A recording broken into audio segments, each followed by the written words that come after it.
Today's episode of the Junkies Podcast is brought to you by Outlaw Leather. Are you looking for a new custom welding hood?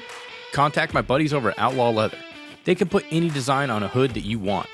They have a huge selection of exotic leathers as well, to include caiman, elephant, stingray, ostrich, and more. They also build custom bolt bags, scabbard holders, rod pouches, and work belts. And they carry a full line of tools for ironworkers, pipe fitters, and fabricators. Outlaw has everything you need as a welder. You can shop their store and see all their tools and leather goods online at outlawleather.com, or you can pop in their storefront in Pasadena, Texas. If you shop on the website, you can get 15% off all their in-stock handmade leather goods when you use ARC Junkies in the discount box at checkout.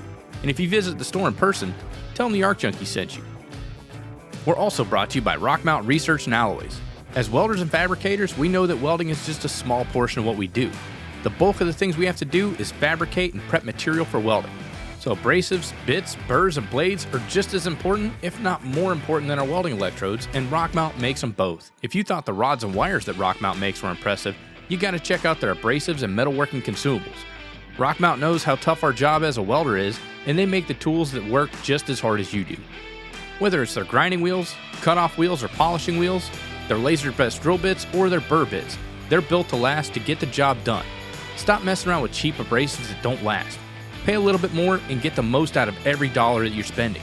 You can see a full list of Rockmount's products at rockmountwelding.com and save 10% on all their abrasives and metalworking tools when you use ARC Junkies 10 at the discount box at checkout. Get the job done right the first time, every time with Rockmount. Welcome to show number 255 of the ARC Junkies Podcast. Joining me today in the Buzzbox studio is my buddy Ray Flannery, a welder turned CWI. Ray and I have a lot in common, and we work on opposite sides of the same coin. Where I do mostly welder qualifications, Ray does mostly in-shop and field inspections. Ray and I first met when he volunteered to be a judge at a welding competition we were putting on in Central Florida. In this episode, we discuss life as a welder and an inspector. So let's go ahead and get into it. Fire up your machine, drop your hood, and turn me up 5.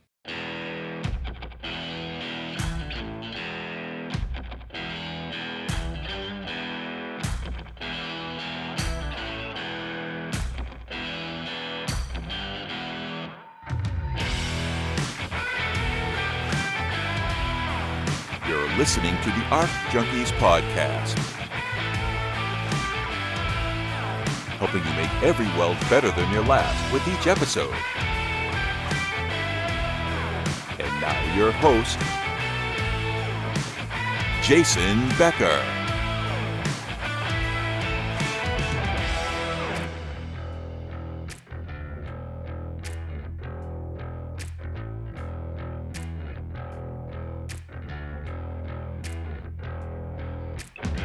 All right, so joining me today is Ray Flannery, one of my good buddies. We've known each other for a while. He used to come out and do the inspections for our AWS welding competitions. Yeah. I think that's where we originally met. Yeah, Top Gun welding competition. Yeah, Top Gun welding competition. That was pretty, man, this is hopping into the Wayback Machine. Yeah, that was what, Ashland Technologies. Yeah.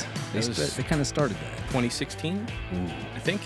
It's been a while. I'm getting too old. It's been a while, but then we found out we know a lot of the same people because, Right? like I tell everybody, like the welding industry, it's massive, but it's a very small, tight-knit community. Right. So we know a lot of the same people. Yeah, yeah. And I mean, I grew up here in Florida, so it's, you're a stone's throw away from somebody who knows somebody. Yeah. It's easy. It's fun, though. It's great because you'll run into somebody that you hadn't seen in 10 years. Well, I was telling you earlier, last week, ran into a guy that, used to weld right down the road from me and hadn't seen him in probably 10, 12 years. And he's like, oh, yeah, I remember you. You used to come in the shop. I'm like, oh, yeah, that's where I knew you from. Yeah, it's crazy, man. It's crazy. Yeah, it's a small industry. It is it's small, but it's big. Like you always say, there's so much you can do within the industry. And you always talk about how, welding, you can go to school, learn to weld. If you're not that good of a welder, you can still do sales, or you can do maintenance, or you can do whatever. I mean, even having a CWI. Well, hang on. I'm jumping the gun here. So I am a CWI. I started welding, believe it or not, back when I was 17, 18 years old, mom and pop fab shop, got me started out there, and then just slowly worked my way up, through the ranks into management, screw management. That's a pain in the butt. Yeah. And then into inspections. Really started out in the QC area of thing, quality assurance and all that. Loved it. SOPs. I mean, I'm kind of geeked out on all that. And then I was like, CWI. This gets me out of management, and it's really black and white. It really is. You inspect to the code. There's some things that you got to kind of figure out, but it's fun, and there's no fighting it. It is what it is. That's the one thing I like about the code is it stays consistent. Right. And, you're always, just like welding, you're constantly learning something new. Yeah. The funny part is when people want to argue with you, like, well, no, that's good. No, that's not good. Well, why isn't that good? Because code right here says it's not good. Let me show you and whip it out. I love educating people. There's several types of inspectors, Yeah. When you're CWI, you run into them all. And as a welder, my first weld test when I was on my tools was from a guy who never welded a day in his life. I was like, how in the hell are you going to tell me my welds aren't any good? You don't know what it is. But so you got a whole array of different types of inspectors that you never know what you're going to get. Yeah, and I think most of the people in the industry, they kind of get the asshole inspectors that have like a chip on their shoulder. They like the ink hasn't even dried on their CWI card, and they're coming out there. I'm the new sheriff in town, and that seems like it kind of gives inspectors a bad rap. But I'm very similar to you. Like, you got on site and it's not right according to the code. Like, I'll take the welder over there because most of them, they genuinely want to know, how can I improve? How can I do this better?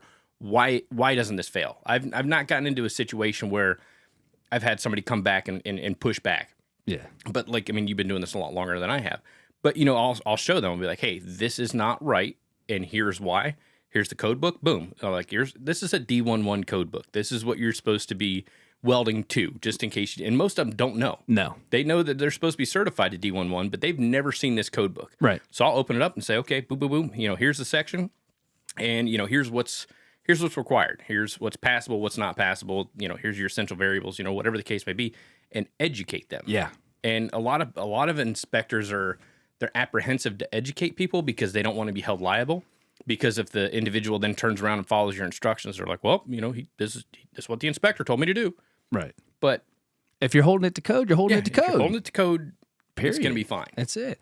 I always like to, my standard is I'll come in, kind of gauge the room, gauge the job site, see how everybody's doing. And if everybody's uptight, especially with testing, you show up to do some testing. Oh, yeah. Everybody's like pins and needles, butts puckering. It's insane. So the first thing I'll do is I'll start busting balls, tell a couple jokes, just get them to relax. Say, look, man, you do what you do. You've been doing it.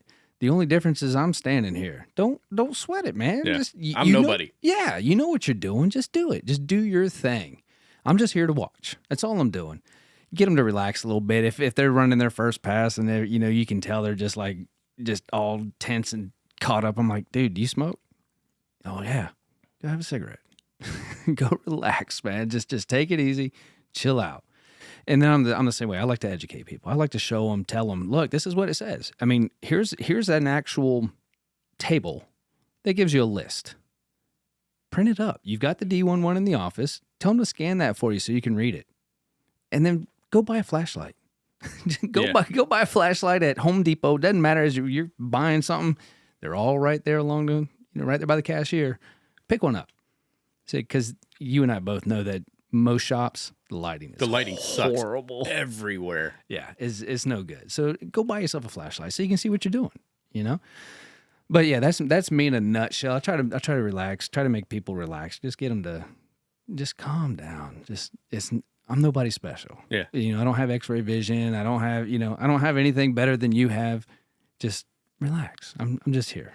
And that's kind of what I tell them. I was like, okay, break it down. Exactly what are you doing? Break it down to brass tacks. What are you doing? Yeah. Welding. Okay, there you go. This is something you do every single day. Right. Just weld it. Yeah. Don't freak out. Don't put any more pressure on yourself. You should weld the same way on test day that you do any other day of the year. Right. And I always, from the military, train like you fight like you're trained. Right. So everything that I always did was even out in the field, I would treat that as, okay, this is like a certification. Right. So I'm going to grind it. I'm going to prep it. Prep is key. That's 80% of what we do as a welder. Yeah. 80% is going to be in the prep. If your prep's good, your welds are going to be good. So don't treat, your test any different than the parts that are coming across your table or the parts that are out on the job site or, out in the field. Don't treat it any different. And when it comes test day, all you're doing is putting another freaking weld on it. That's it. And I always tell them every time you weld something, that's your signature. So just think about it. Somebody's paying attention, and when they come by, they're going to know that you welded that. So there's you and I both know that with AWS, there's stuff that's passable in the code, but it doesn't look really good. Oh yeah. So I always tell them, I'm like, hey, look, that passes code. I said, but are you happy with it? Are you proud of that? Your name's on that. So everybody that sees it's going to know you welded that. How do you feel about that? Well, it's not my best work. I'm like, nah, come on. Well, you're right. You just admitted it's not your best work.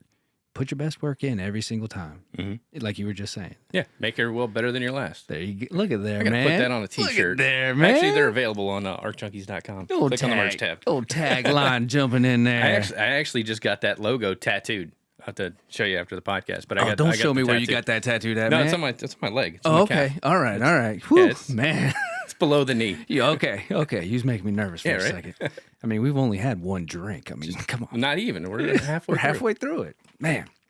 So, yeah. Your first inspector experience, man. So, yeah, like you said, we've all had that one guy who's just a dick. I mean, they're out there. They're everywhere.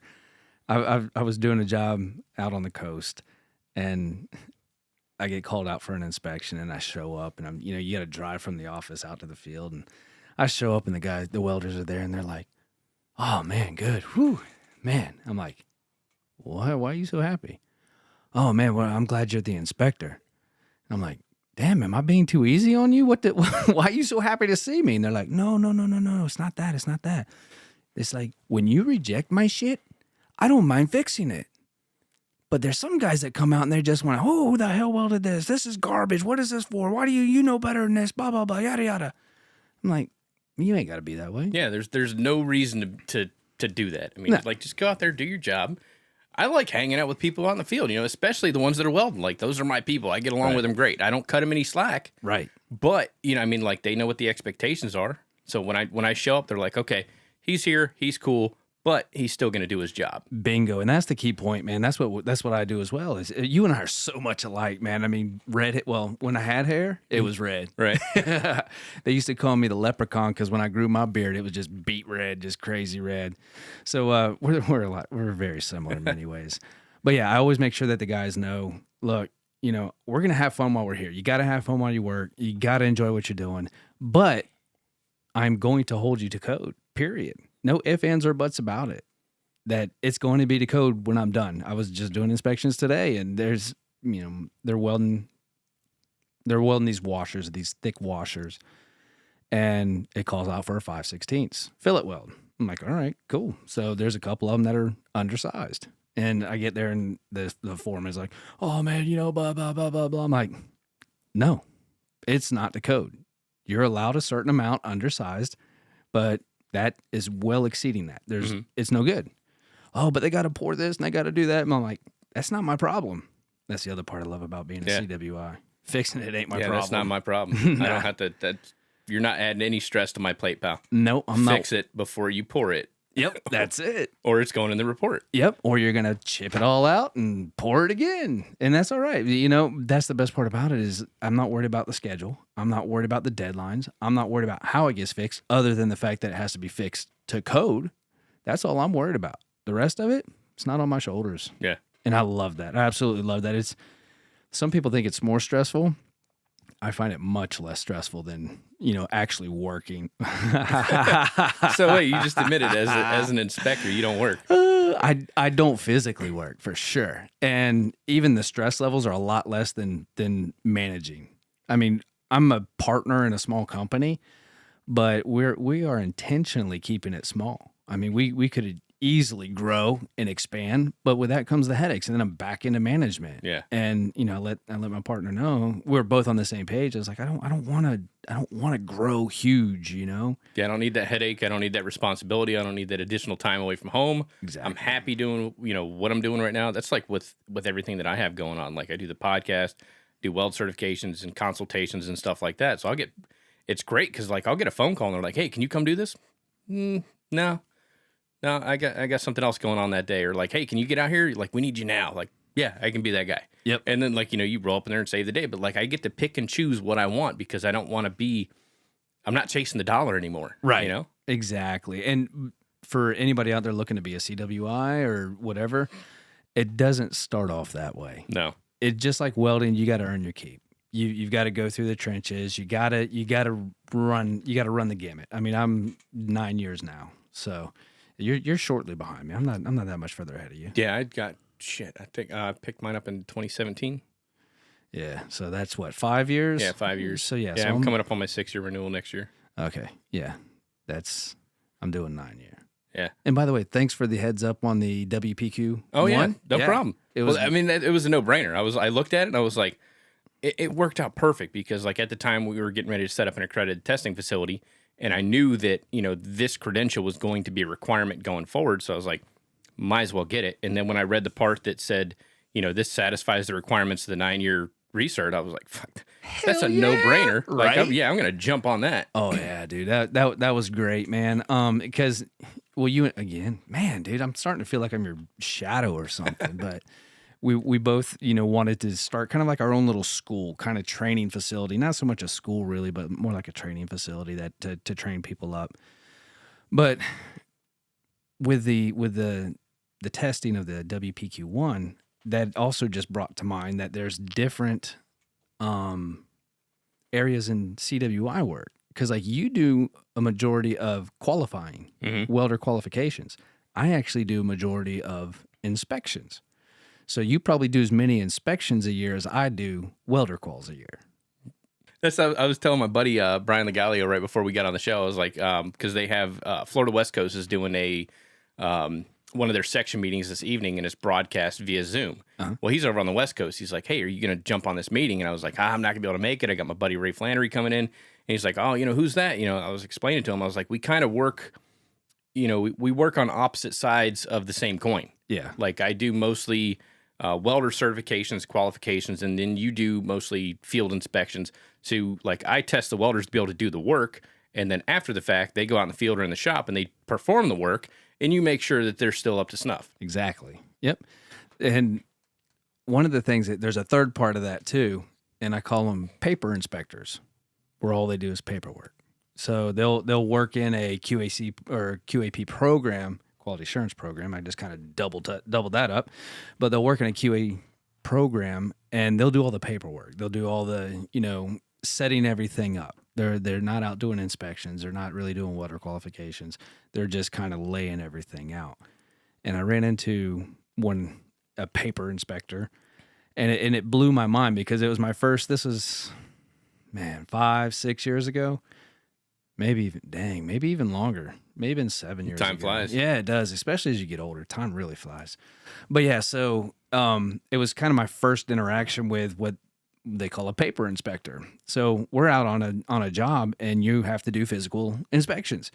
So we get called out to do an inspection. He goes over to, I'm like, hey, there's your part over there. You need to go over there. It was his first day there. And, I'm doing my part and he's still over there. So I go over there. I'm like, everything all right? He's like, oh yeah, well, what do you think of this? I'm like, wait a minute. What do I think of this? I'm like, guy was level 3 ASNT, CWI. I mean, he had like the full gamut of everything. He's got all the credentials. Yeah. And I'm like, dude, what are you asking me for? I'm level 2. I'm only 4 years into my CWI. I'm like, what are you asking me this stuff for? I feel like you should know this. Exactly, man. And it blew my mind. And then I realized, he's the paper inspector. He's the one that's just used to writing procedures and writing all this stuff and doing things like that, not actually doing field work. So there's a huge gamut just within the CWI, just like there is in welding, of what you do, what you can do. That's the one thing I love about writing procedures, is because like I'm not like the paper CWI type guy. Like I go on the shop, I get excited about this shit. I'm like, hey, look, here's the challenge, boys. We've got to join these two pieces of material together using this process. Let's go. and here's all of our essential variables that we have to, mark down. Yeah. Gas composition, wire, like everything here's all the stuff we have to meet. Let's see if we can do it. Yep. Because I've had, especially working at an ATF, I had people send me WPSs, and I'm like, there's no way this kite's gonna fly. And they're like, oh, it's certified, it's stamped by a CWI. And I was like, I can tell you right now, this shit's not gonna work. And they send their welders down, and they welded out, and 3 out of 3 failed. And I said, okay, better luck next time, boys. I told them, I grabbed one of my guys out of the shop, and I was like, jam up welder. And I was like, hey man, can you weld this at these settings? He's like, that'd be tough. And I was like, give it a shot. Because I think it was like 1/2-inch aluminum, 200 amps on TIG welding. And I was like, this isn't going to work. No. So like he went in there like super slow. I'm talking like he was probably doing 2 to 3 inches a minute of travel speed. Yeah. Like super slow. Cooking the crap Still out of couldn't get it to punch in. Yeah.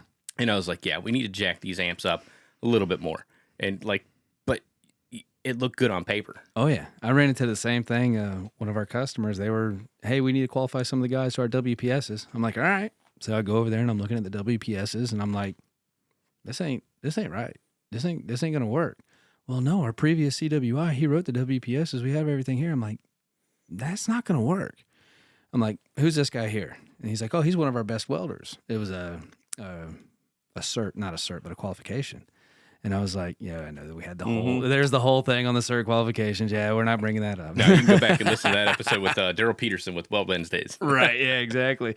So it was a welder qual, and he's like, yeah, he's one of our best welders. And I said, so he's qualified to this WPS. He's like, yeah. I said, okay, walk out into the shop. There you go. Hey, you're qualified to this. Let's see it. Set the machine. Let's go. He goes, that's not hot enough. I'm like, well, you qualified to it. Yeah. Everything goes silent. Radio static. Nothing. So yeah, it happens, man. And that's the shame of it all, is that some people don't take it as serious as I do. I take it very serious. I take it very. It's a huge responsibility. I mean, at the end of the day, when you think about it, I mean, look at the crane inspectors, right? That kind of half-ass do their jobs. Especially like they had one up in New York. Yeah. And like a tower crane just ripped off the side of the building because the guy, the inspector went out there and he's like, hey, you guys are missing like a shitload of bolts. Oh yeah, we'll get them in there. We'll have them in there by Monday. Okay, I'll sign off on for it. Tom, you're a good dude. We've worked together for years. I'll go ahead and sign off on it. So instead of seeing these bolts get put in and anchored in correctly, he just took the guy's word for it, signed off on it, didn't do his due diligence, didn't do his job. Yeah. Just was like, yeah, you know what? It's Friday. Fuck it. Let's get out of here. Yep. I got bourbon to drink and, have fun on Monday. And then Monday rolls in. They didn't anchor shit over the weekend. They go to make a pick and the whole thing comes down. Comes off. Peels right off. Yeah, it's a huge responsibility. People, once you get, if you're planning on getting your CWI or any sort of inspection, or if you're part of QA/QC, do your job. Don't half-ass it. Don't cut corners. It either, it either passes muster or it doesn't. That's it. The code's there. Yeah. Inspect it as per. Right there. That's it. Not, I thought they'd do it. Yeah. It's like close enough. Yeah. What, you don't trust me? No. No. A wise man once said, trust but verify. Trust but verify. Who was that? Reagan. Okay. Yeah, it was before my time. But like I use that one all the time. Like, I mean, that's something they beat into our heads in the military. Yep. Like, don't you trust me? Yeah, I trust you. But I'm going to verify that it got done. That's to my standards. Exactly, man. Exactly. And what we were talking about it earlier is the amount of paperwork that comes with being a CWI. Oh, yeah. Lots of paperwork. And you know what? If you don't mind paperwork, I don't mind paperwork. It gives me a break. Yeah. I'm out in the field doing inspections, come home, sit down, do an hour or so paperwork. I'm good. I'm happy. But just like the code, when you do your paperwork, you've got to pay attention to the should, is, all those little bitty words. Should, shall, and may. Those are the 3 biggest ones. Man, you got to do your paperwork like a lawyer is looking at it, ready to rip it apart. Well, because, I mean, that can be the case at sometimes. I mean, you can be pulled into litigation. Yep. Like, did you write this welding procedure? Did you sign off on these welds? These are the welds that you signed off on. And here's some of the photographs that we took of these welds. Mm-hmm. And we brought in an expert witness who's been doing this stuff for 20 years. Right. And he said these wouldn't pass. However, on your report right here all that you filed, everything was fine. Right. Yep. Is this the weld you inspected on January 13th, 2022? That's it. Yeah. Oh, shit. Yeah. So, like, you've got to be 100% honest and transparent and do this stuff correctly. Bingo. You got no choice. And even grammar, even your grammar and your spelling, because they're going to try to discredit you every chance they get. Mm-hmm. You don't even know how to spell there. That's they are, not THERE. But yeah, I mean, it happens all the time, but it's amazing that a lot of guys just, even welders themselves, don't take their job serious. We were talking about, is that your best work? Is that your, same thing with the inspectors. Did you get out there and look at it? Did you really look at it? Or did you go sit in the office and say hi? You've got to stand up and you've got to do your best job every time. Mm-hmm. I call it looking for Easter eggs. Every time I'm out there on a job, I'm looking for an Easter egg. What is it? Where's it at? It's out there somewhere. Yeah. And welders like, you always find something. I'm like, that's my job. That's my job. Yeah. It was like, well, you told us everything to look for and this and that and blah, blah, blah. I said, that's right. I said, but this is all I do for a living. So I know, as being a welder, I know where the tough spots are. I know, how am I supposed to get up in there?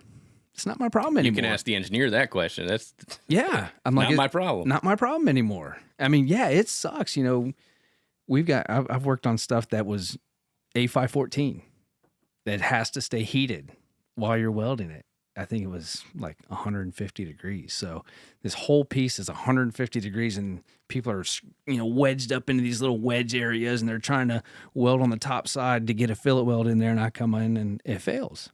It's like, well, how the hell am I supposed to weld that? I'm like, figure it out. It's not my problem anymore, dude. Do it. Yeah. And my number one go-to is, that's why I became an inspector. That's one way to do it. Yeah, it's exactly why. I'm like, dude, I get it. I know it sucks, but it's got to be right. Another amazing part is engineers can buy it off. Yeah. Yeah, engineer can override code. So, and it happens. But then they take that liability off your shoulders, though, which is like kind of a blessing in disguise. They do. They own it. They own it at that point. A lot of people, even welders, they think once I've welded it and I'm out of there, I don't have to think about it no more. Like you were talking about with a trailer hitch, or you're gonna weld that on there. Is it gonna come off at 50 miles an hour down Highway 50? I don't know, but if it does, guess who they're gonna come to? I've done inspections where my name is on the inspections forever. So if shit goes sideways in 20 years, they're going to come knocking on your door. They pinpoint it down to there. Guess what? They're coming and knocking on my door. It is. It's crazy. And you're talking about 5-6 inch fillet welds, like big fillet welds getting inspected every half inch coming out. 5-6 inch groove welds, same thing, getting inspected every half inch coming out. So yeah, I mean, so there's, the parts look like graffiti all over them with the welder numbers and the inspector numbers and all that on them. By the time they're done, it's just covered in writing. But every one of those inspections and every one of those welds, it's all logged and it's there forever. It's in a file somewhere. Yeah. Yeah. And I've done some inspections that if I'd have known what I was inspecting at the time, I've been like, no, not going to do it. Yeah. Not going to do it. Put somebody else on that one. Yeah. But yeah, I was doing an inspection that it was ridiculous. It was ridiculous. It was PT of base metal, PT root pass, and actually PT of every pass all the way out. So it was a 3-inch diameter. It took, no joke, 2.5 days between the inspections and the welding. And Jeez. It was a 2.5 day to weld a 3-inch diameter. And I was like, what's the deal with all this? What's the big deal? Oh, yeah, well, if shit goes sideways, it blows up. Oh, now yeah. you tell me. That'd be nice to know. Yeah, they're just telling me, oh, it's low pressure. It's no big deal. I'm like, well, if it ain't no big deal, why are we doing so many inspections on it?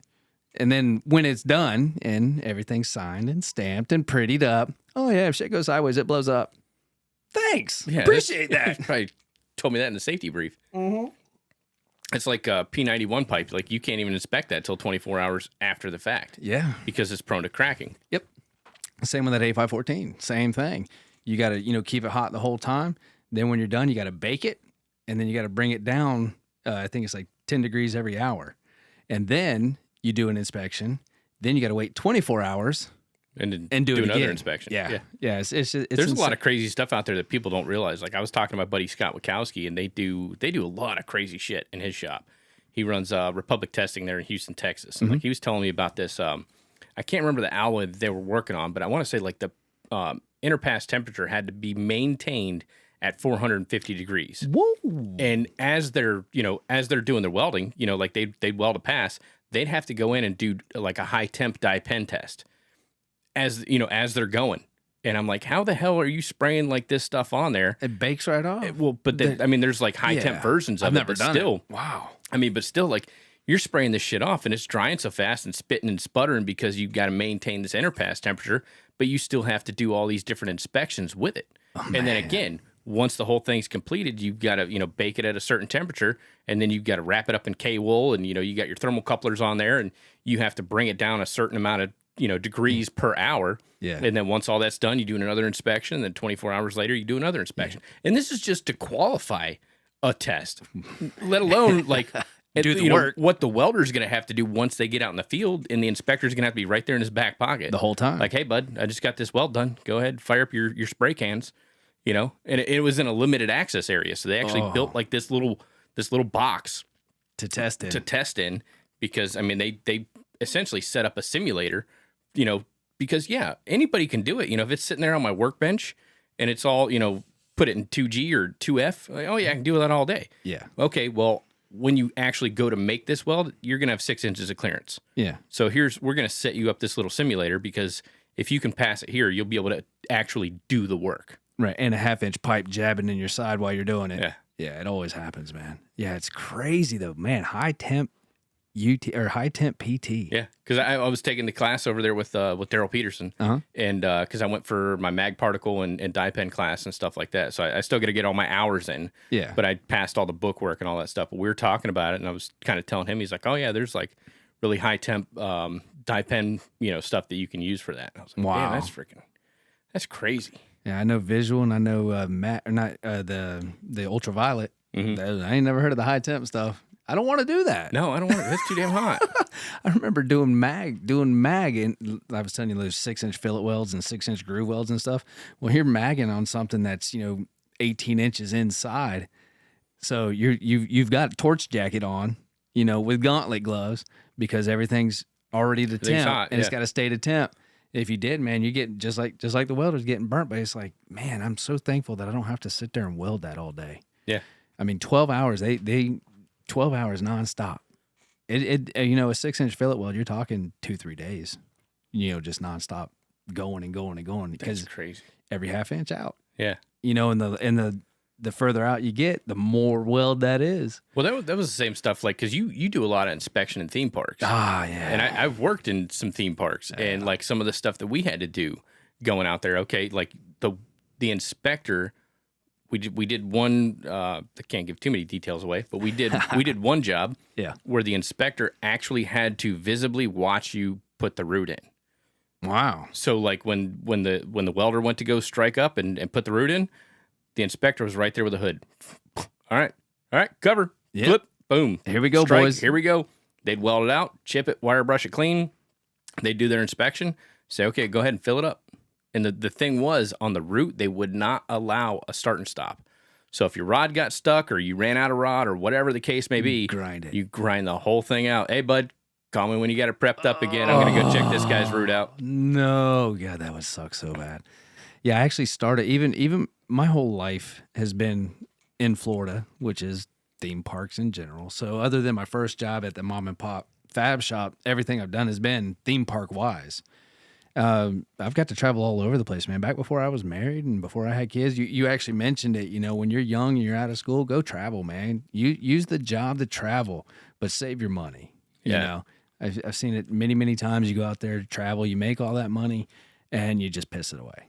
And then when you decide to settle down, you're like, well, I ain't making nothing now. I'm like, yeah, well, you pissed it all away. Yeah. So, but I remember there's been many times we did a job in Thailand. 2 jobs, one in Phuket and one in Bangkok. And it was animation. We were doing animation, and the fiberglass never fits the frame. No matter what you do, Right. The back in it. Well, now everything's CNC. So now they got these big CNC robots that are carving everything out exactly what the drawing is. Back then it was an artist sitting there looking at a huge paint chunk of foam, going, "All right, here we go. Just start shaving away. Yeah, shaving away." So they had a little, what do they call that? Artistic, whatever, where they changed something a little bit. Well, you've already built the framework that this has got to go around. So next thing you know, you're inside. The one was an elephant. So that felt like Ace Ventura where he's coming out of that rhino's ass. I'm climbing up in this elephant. So here's a lovely thing. You're welding aluminum inside fiberglass. You're welding fiberglass stanchions to the frame.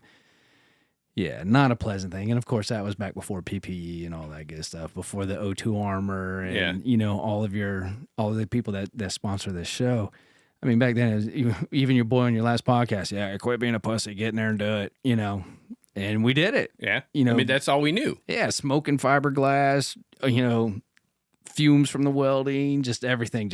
I look back and go, dumbass. Well, speaking of that, the shameless plug, I brought you a pack of O2 armor so you can try them out. Dude, I was wondering every time I hear it, I'm like, man, I wonder how. I gotta see what this is. There's like. a sample pack. I got some there in the shop. I had to this afternoon. I was setting up.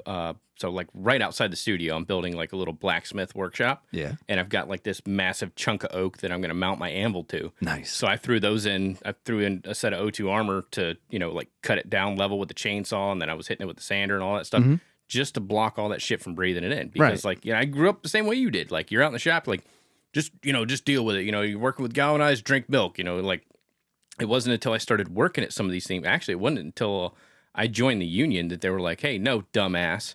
You're going to go get a respirator. You're going to go get a fit test done and a pulmonary function test done because when you start welding this stuff, you're going to wear a respirator. Right. I was like, what the hell do we need a respirator for? Like, what? We're just welding. Right. Well, yeah, anytime you're welding, grinding, cutting, burning, any of that stuff on metal, it's releasing toxic fumes. Yep. You need to wear a respirator. Oh, okay. And then you start digging in, like, especially when I got into education and, I had to start teaching this stuff. I started doing a lot more research and I was like, oh, dude, there's all kinds of stuff in this. Especially the exotics, like aluminum has been linked to Alzheimer's and dementia. Copper, brass. Stainless, contains hexavalent chromium, which causes cancer to every one of your major organs. So, I mean, yeah, wear a respirator, put on a PAPR system, or get at the source fume extraction. That's the first thing I did. When I started teaching, I was like, these filters aren't going to work. Right. I got on the horn and I was like, hey, we need MERV 16.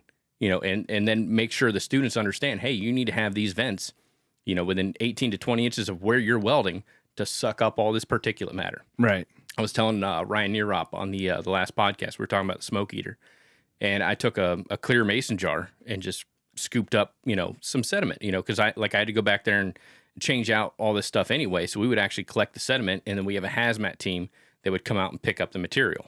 And you have to dispose of that stuff by weight. So yeah.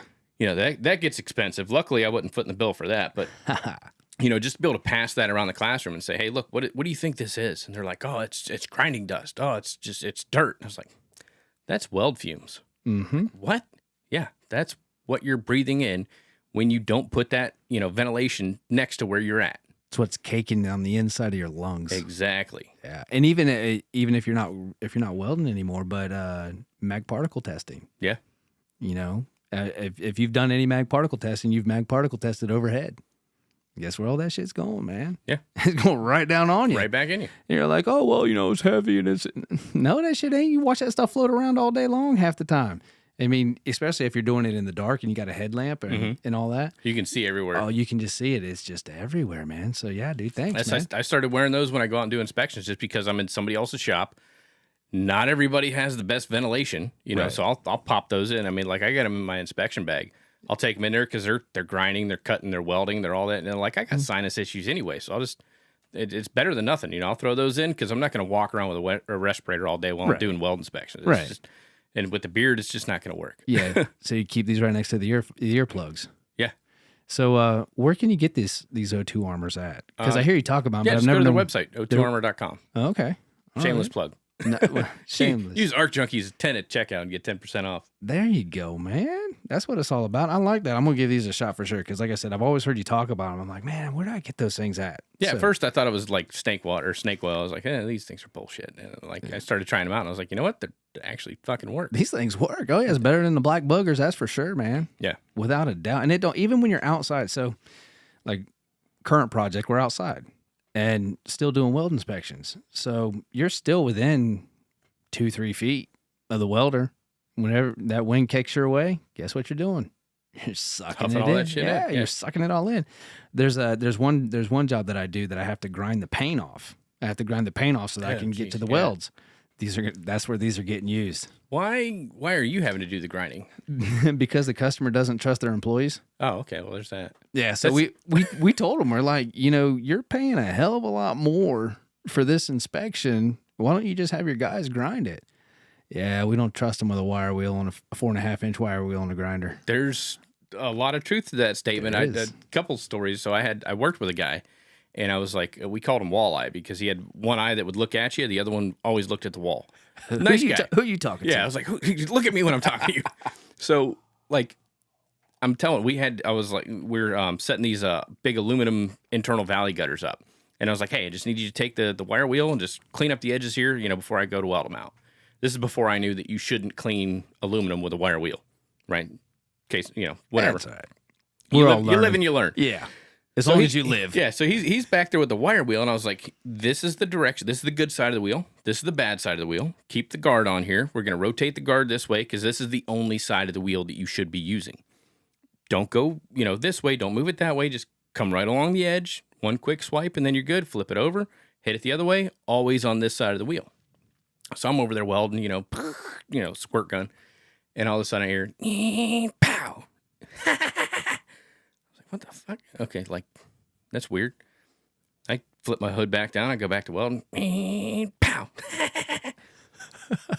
He thinks it's funny that this grinder's kicking back. So here we go again. Pow. Oh, fuck. He's like screaming. So I'm like, all right, put my stuff down. I run over there. I'm like, what's up?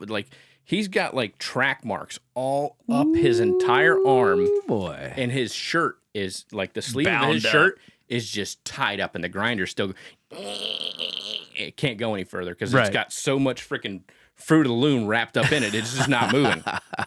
And he's got the suicide lock on. Yep. So I unplugged the grinder and I'm, backing off his shirt. And I was like, okay, again, this side of the wheel is good. Yeah. This side is going to Do exactly what it did. It's going to eat your Fruit of the Looms again, bud. Right. Use use the friendly side of the wheel. So I think he learned his lesson that day. I hope so, man. But even if you know what you're doing, that shit still happens. Oh yeah. It's happened to me. Oh yeah. Where I grind at is they got this nice rubber mat on top of the table To hold everything in place. to hold everything Yeah. in place, which is great until that wire wheel hits said mat. Then it bounces, and again, suicide lock on, and boop, right. But see, I wear a welding jacket, I wear gauntlet gloves, I wear a face shield and glasses. Yeah. And soon I'll be wearing O2 armors. I make my student, when I was teaching, I used to make my students all the time, why do I need to wear a welding jacket? Because it's thicker than your shirt. Yep. So it's going to provide some additional coverage. God forbid something, that grinder kicks back or something happens. It's not going to wind up in your t-shirt, which is right next to your flesh, and cut you wide open. Oh, it'll turn you into hamburger meat. Yeah. I've seen it. A welding jacket's a lot thicker materials, a lot more fibers in there. Yep. A lot more dense fabric. Put your welding jacket on. I still do it at the house. Yeah, me too. If I got to run the grinder, I'll throw on a freaking welding jacket just because it's a little bit thicker. I put my face shield, today, running a chainsaw in the backyard. I've got my freaking earplugs in, got my O2 armors on. I got my safety glasses, face shield, gloves, and thick pants. I don't have any chaps other than my hunting chaps, for, snake chaps or whatever. But I just wore a really heavy, thick set of pants because I'm running a chainsaw. Right. And there's people that do this shit for a living, and that chainsaw kicks back and bites them, even the guys that have been doing this 15, 20 years, and they know exactly what they're doing. I'm amateur at best. Right. I can cut a log, but I'm making this horizontal cut to trim down this, 20-inch diameter log. So I'm going to have all the PPE on that I can. And I actually waited for my wife to get home just in case something were to happen. I could always, hey, call 911 and grab me a tourniquet out of the garage. Yep. You ever see those chainsaw pants? You ever see how they work? Dude, it's hilarious. They don't stop the chainsaw. They bind it up. So what happens is when that chainsaw hits it, it grabs the pants and just shreds them basically and binds the chainsaw up. Damn. That's all it does. Blew my mind. I actually watched a guy he's like, yeah, they say you're supposed to use these, and he was a YouTube guy, and somebody sent me an old pair that they had, so we're going to test them out. I'm like, dude, you're damn nuts. What are you talking about? And yeah, it just breaks into all just really long, long fibers. Long fibers, and just binds it up. Just stops it like, instantly. It's insane. That's crazy. But PPE again. Yeah. I actually watched this YouTube video. This guy, his YouTube handle is Stumpy Nubs, and he's a woodworker. But he was using, it's like, you ever seen these chainsaw grinding wheels?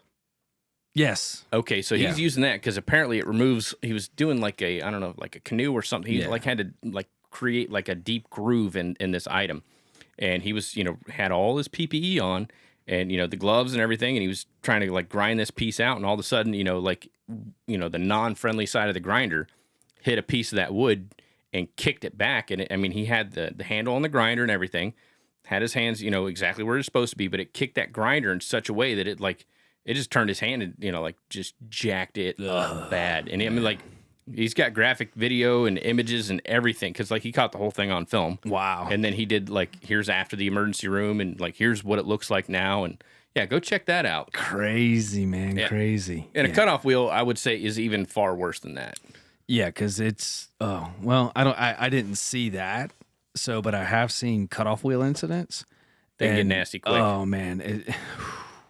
It gets really nasty really quick. I've seen, especially cut off blades, the cookie wheels and stuff. Oh, yeah. People are like, oh, I got my safety glasses on. I'm like, yeah, that cookie wheel will crack in half and stick in your freaking skull, man. It'll jab you right in the head, and that's it. That's all she wrote. I just got this new, what the hell is it? It's the Milwaukee cordless cutoff. It's like a 3-inch diameter cutoff wheel, and it kind of looks like a mini skill saw. And it comes with a guard, which I left the guard on there. But there's a metal blade that's actually metal. It's for cutting metal.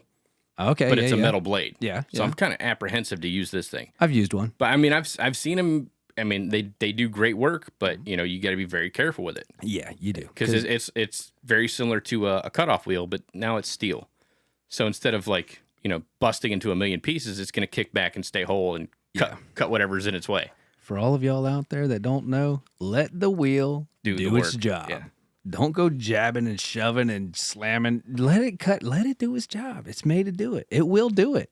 Don't get in a rush. Yeah, there's one grinder safety video on YouTube that's freaking hilarious. It's like a 12-minute long video. I'd have to maybe I'll put it in the show notes. I'll have to write myself a note to put it in the show notes. But it's pretty damn funny. But it covers everything, and that's one of the videos that I used to show to my students before I made the comprehensive grinder safety video for Weld.com. But that was one of the videos that kind of it kind of drives that message home that if you can do a lot of dumb shit with a grinder. Yeah. And it's like live, or not live, but it's like a recorded video of people on a job site using the wheels improperly, and what happens because of that. Oh yeah, it's a mess. It can be a mess, but if you do it right, you significantly reduce your chances. But it's going to happen eventually. Oh, there's hazards every day. And I tell people all the time, people that I'm training or, students or whatever, even when I'm out in the industry, more than likely, you're not going to be the one to hurt yourself. Right. It's going to be your buddy or the guy you're working next to. So make sure, that they've got their head on a swivel, and they're doing everything properly. I've been on, job sites before and be like, hey, dude, you should probably put a guard on that. Nah, I'm good. Okay, well, I'm going to go work over here. Yeah. Just because, when that thing flies apart, I don't want to be within, I don't want to be downrange of that. I don't want to be within sling distance of it. Exactly. Well, I can tell you, this is a funny story. So I'm going to try to kind of get this back to welding a little bit. Kind of squirreled a little bit, but that's normal. Yeah. I was working on a job, and we were trying to pry this piece of material away. And I'm sitting there prying on it. This is when I was younger, much younger. And I'm prying on it. And there's this guy, he's sitting there trying to hold the gap open. So we've got the pry bar in there, 4-foot pry bar, and I told him, I said, hey, you need to move. He's like, no, I'm good. I'm like, no, dude, if you don't move and this pry bar slips, I am punching you right in the face. He's like, it's not going to slip. Just keep going. I'm like, all right, dude. And I'm squatting, I'm leaning, I'm giving it absolutely everything I got. And sure as shit, that thing pries off and I pop this dude right in the face. Glasses go flying, nose is bleeding. I mean, everything happens, right? So he goes running into the bathroom, cleans himself all up, and goes into the office. And I'm like, man, I guess I pissed him off. So I run back in there. About an hour later, I go in there. I'm like, hey, man, you all right? He's like, yeah, I'm all right. And he's already, kind of swelling up a little bit. I had to break his nose, man. I mean, it was bad. And he's like, any decent person would offer to pay for my glasses. They got all scratched up. I said, look, dude, I told you to move. Not just once, but twice. You chose not to move. So I ain't paying for shit. I'm like, that was your own fault. I thought about what could happen, what possibly could happen, tried to get you out of the way. You chose not to, and there's the results. So I'm not paying for your glasses. So pay attention out there, like you said, keep your head on a swivel. And if you don't see something, man, trust your buddy. Hopefully they're looking out for you too. Yeah, I was watching some guys cut up a metal rack one time, and they're trying to do this in an expedient fashion. So good. One guy's on top cutting apart this frame, the other guy's on the bottom cutting apart this frame. And I walk over and I'm looking at this situation, I assess it, and same thing, like chain of events. Like you can start picturing, once you've done this work long enough, you can picture exactly what's going to happen if if you don't intervene. Yeah. Or if shit goes sideways. Yeah, I was like, hey, y'all need to stop right now. Like, stop what you're doing. And they're like, what? What's going on? And I asked the guy up top, I was like, hey, what do you think's going to happen if the guy on the bottom gets done with his cut before you do? And he starts looking around. He's like, oh, shit, this whole thing's coming down. There you go. Why don't you come down and or make your cut first and then come down, and then we can proceed to cut the base of the frame away. Right. Before you death each other. Timber. Yeah, exactly. Yeah, it's ridiculous. I was about to bring this back to CWI stuff, and I just completely blanked. Well, so like, what's some of the like more common stuff you see as a CWI out in industry? I mean, you're dealing with people from all kinds of different backgrounds and disciplines as it relates to welding. What's some of the most common stuff you see as like common failures with welding? I would say the most common failure is going to be cold lap or lack of fusion. That's usually the most common failure, and that's going to be your gun angle. If you're running within the WPS, it better not be your voltage or anything. So most of it's got to do with angle, just cold lap and lack of fusion. I saw a decent bit of that today. Got it all corrected, got everything fixed. It was fine. The most entertaining part, I think, is dealing with all the different people. And learning each person and how to explain to them what you need from them to be able to pass their weld for it to meet code. And sometimes there's language barriers. Sometimes you try to help them, but they really don't understand. They don't know what you're saying. So, but yeah, all in all, the most common failure I would see is lack of fusion. That would be the most. Okay, and how many people, like, whether it's in the field, because you do field inspections, but you also do work inside of other people's shops. Like, before the parts and stuff leave the facility, they get inspected. And then once they get put into service, you might inspect that or somebody else may inspect it. How many of these companies are actually working off a welding procedure specification? All of my customers. Well, there you go. We actually set them up. So our whole goal is what I like to say, we're the Jerry Maguires of weld inspectors. So we like to keep it small, but we like to treat each and every one of our customers really well. We try to make sure that they have absolutely everything. We think of the shit that they don't. And that's our job. Our job is to make sure that they don't get blindsided. So me, like we said earlier, my history is doing QAPs, SOPs, stuff like that. I try to bring all of that to them as well. So we make sure that they've got everything together. One of our customers, they have been doing their product for many, many, many years, even for the same customer. But things changed. In the theme park industry, there's a main player that basically changed their minimum requirements. So it became everything. The bar got raised, and they're main players in the industry where a lot of my customers work for. So they relocated from out of state to in state. And we've known them since they were out of state and everything. And they're like, the guys in the shop had the hardest time coping with it because they had we've been doing it this way for 20 years. That's the welding mentality. I've been doing it this way for 20 years. Right, exactly. Why do I need to change it? Right. So I had to explain to them and basically help our customer get their employees on board. So I was like, look, I'm not telling you can't weld it like this. I'm not telling you can't weld this. I'm not telling you your welds suck. All I'm telling you is that now you need paperwork from point A to point B. That's it. That's all I'm telling you. Yeah, we just have to be able to trace it. So that's why you need these WPSs. That's why you guys need to be certified. That's why I have to come do the inspections, and that's why I do the reports. That's it. Nobody's saying you don't know how to weld, or nobody's saying any of that. We're just saying that you guys have taken it to the next level. You want to continue working for these people. These are the requirements. That's it. Yeah. We just got to document everything, up your game a little bit. That's all it is. Just need some legitimacy up in here. Right. That's it. And especially here in Florida, 15, 20 years ago, a lot of shade tree, a lot of fly-by-nights, a lot of, we'll lowest do it. Bidders. Yeah, lowest bidders. Government contracts. and they just, I guess the big players, they finally said, no, we're tired of crap failing. We're tired of things not working. We're tired of having to redo it. We're tired of buying something and then spending, $75,000 a year maintaining it because it was originally built like shit. So how do we get the product in the door good? So we're only spending... That'll meet its service life. Yeah, so we're only doing $5,000 a year, and that's because of bearings and, consumables.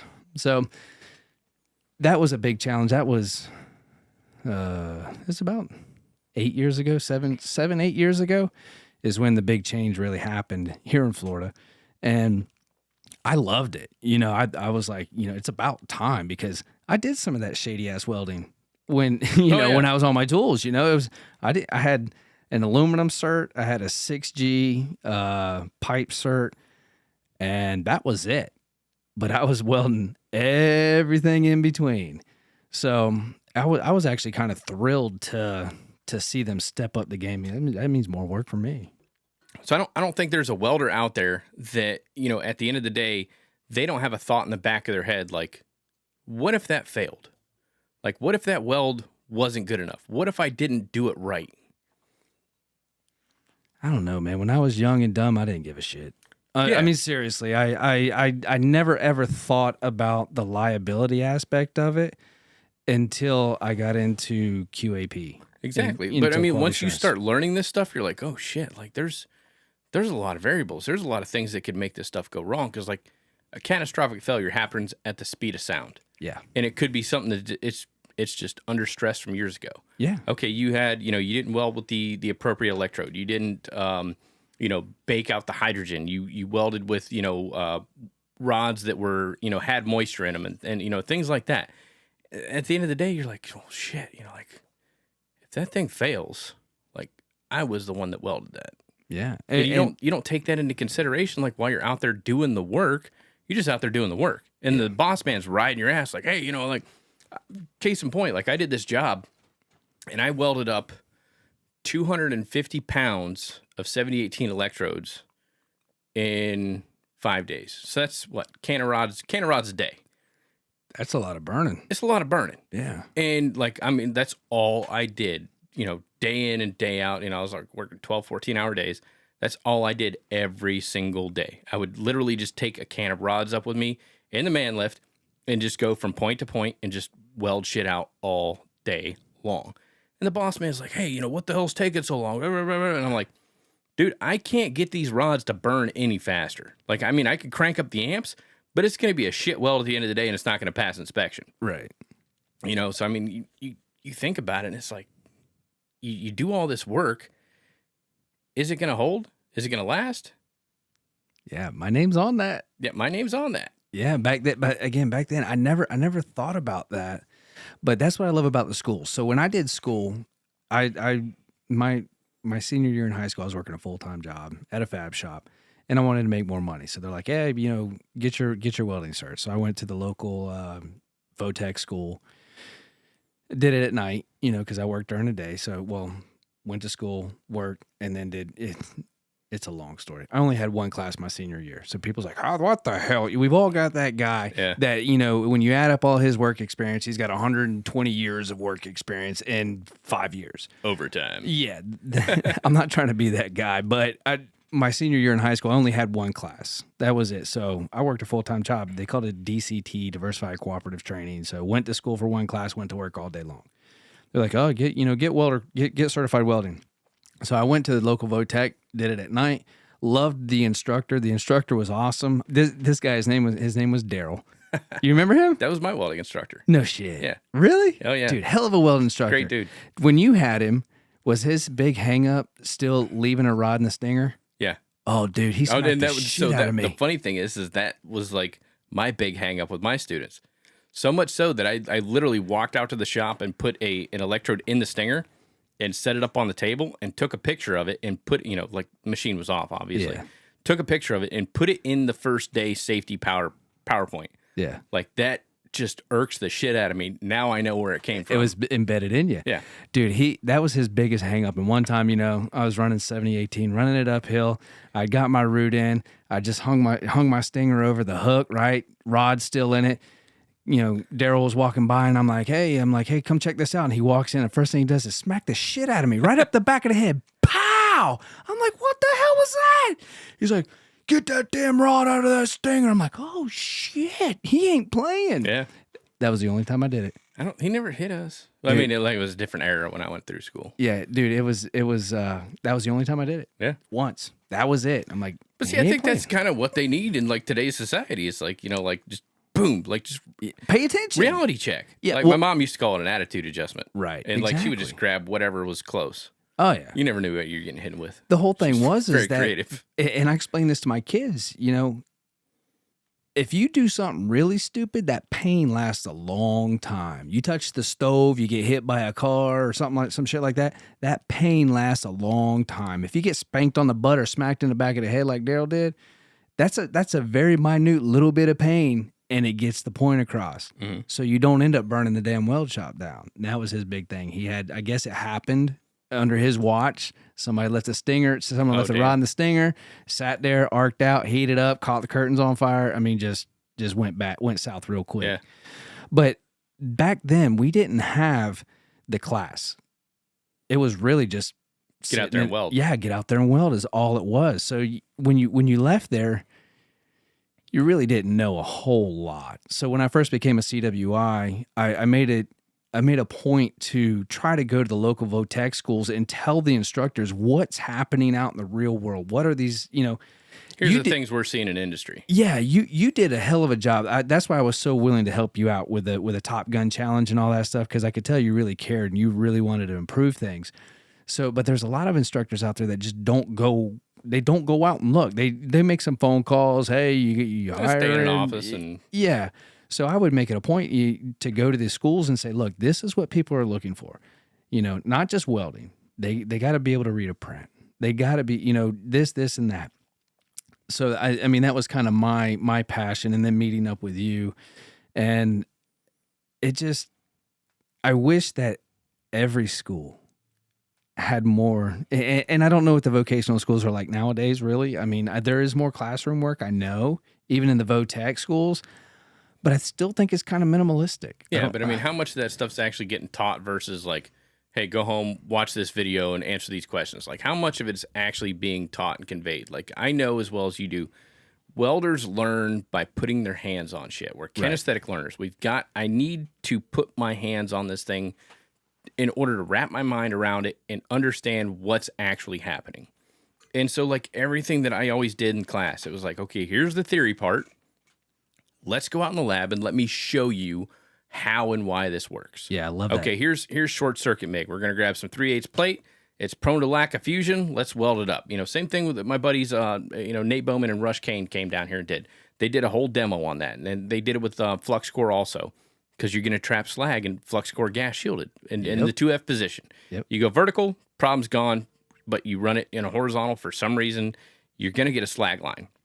9 times out of 10, most people. Yep. I mean, you got to step up your wire diameter. There's a lot of things. But if you don't know that, you're just going to pull the trigger and just run it down the joint and be like, damn, that looks good. That'll you hold. Can't, yeah, that'll hold. Looks good for my house. Yep. But until you do an inspection on there, until you break it apart and actually look at it, you don't understand it. So that's what we would do. We'd go out there and we'd run passes, and I'd do a fillet weld brake test on there. Snap. We'd do macro etch. Cut it, polish it, etch it. Look, there's no penetration. Yeah. So I'd have a student like, here, I want you to run this in spray transfer. You're going to run this in short circuit, and I want you to go over there and you're going to run it with stick, because that's at the point we were at. And we'd cut them apart and we'd compare the differences and be like, well, yeah, short circuit kind of sucks on anything over 5/16. Okay. Right. It's not just because it's written in a frickin' book. Here's why it doesn't work. And you show them, because welders have this mentality, like, prove it. Right. That's exactly everything. That's everything. Exactly what I was going to say. Everybody, I mean, pretty much anybody in the skilled trades, prove it. Yeah. Show me. Do it. I don't give a shit what's written in that book. Yeah. Prove it to me. Yeah, prove it. Yeah. And so I would. And that's how I would get retention from them. Yeah. And they'd be like, oh, okay, now it makes sense. So you can't just tell them, because if you tell them, they're going to forget it. You got to make it relevant. And so we'd go out in the shop, and they're going to remember that experience. They're going to remember cutting it apart, looking at it, and be like, oh, shit, yeah, that really doesn't work. Okay, we're not going to do it that way. And I try to do it everything that I taught in that class, I try to put a hands-on component to it. Yeah. And that's what we need. We need more of that. We really do. But I mean, and that's what pisses me off is, like, there's no standard here in the States. Like, I really love, and I've said it a bunch of times, I love what the Canadian Welding Bureau does. Red card. But yeah, they got the Red Seal welder. Like, they all go through the same exact training. That's why they don't have a problem with wages up there. Yeah. Because everybody's got the same training, and they're not going to settle for some bullshit wage. Right. But you got somebody down here that, oh, okay, I went to the Votech school and I did, 50 hours of MIG welding, and I go out and work in a shop, I'll take $14 an hour. Okay, cool. Good for you, bud. But here's somebody else that went through, an entire program. They got certified, this, that, and everything. They're not going to work for $14 an hour. I mean, we still have in Central Florida here, we've got employers that are like, oh yeah, man, that's too much. You did an awesome weld. You passed that weld test with flying colors. I've heard employers say it. Like, yeah, man, he did better than anybody we've had in the past, year that's come and applied for our company. But all we can offer him is $15 an hour. Yeah. You know what? So can Wawa. Right. And all he's got to do is learn how to, like, flip a freaking lever and right. fill up a cup and then flip it back up. That's it. $15 an hour. So, like, if we had a standardized education down here for welders, and that was the point that Ryan Neurop made the other day, we would have much better wages down here. Yeah. Because people wouldn't settle for $14 an hour just to pull a trigger. Right. They'd say, no, I understand my value. I can read prints, I can cut, I can fit, I can fabricate, I can run all these different processes. I've got this cert, this cert, this cert, this cert, boom. I'm not settling for $14. Right. And then these companies that are, like, building their empires off the backs of, these cheap ass wages would have a reality check and say, maybe we should pay them a little bit more. Right. And I think a good part of that too is, like, I can't say a lot, but I would say a significant amount of the vocational schools, when a welder leaves said school, they really don't have a certification. Mm-mm. There is no WPS. There is no. I actually had a kid show up on a job. I say kid. He could be my kid. Right. But he showed up on the job, and I'm like, all right, let me see your certs. He hands me his paper from his vocational school. Well, I just happen to know the WPS, or not the WPS, but the CWI that stamped it. So I'm looking at it, I'm going, there's no WPS. I'm like, this is basically, he welded something, they bent it, and it didn't break. That's it. So I called the CWI up. I'm like, hey, what's up, man? How you doing? He's like, oh, good, blah, blah, blah. And I'm like, hey, I got a cert here with or qualification. Yeah, here you go again. with your name on it. And he goes, oh, yeah? Is it from such and such a school? I'm like, yeah. He goes, you couldn't find the WPS number, could you? I'm like, no, Nope. There is no WPS number. He goes, that's because it's really not a cert. It's basically just a... Attaboy. Yeah, an attaboy. That's really all it is. So it's kind of disappointing that, I mean, these kids are, I mean, granted, the WPS can't be used somewhere else. They got to qualify anyways. Right. But you're not even, I mean, you're not, I remember my years in school, nobody told me, set the machine here, set the machine there. This is the parameters. It was, well, that sounds good. Keep on going. Yeah. Looks good. Yeah, it looks good. Sounds good. Sounds like bacon frying. Right. That's great. Keep trucking. Keep going.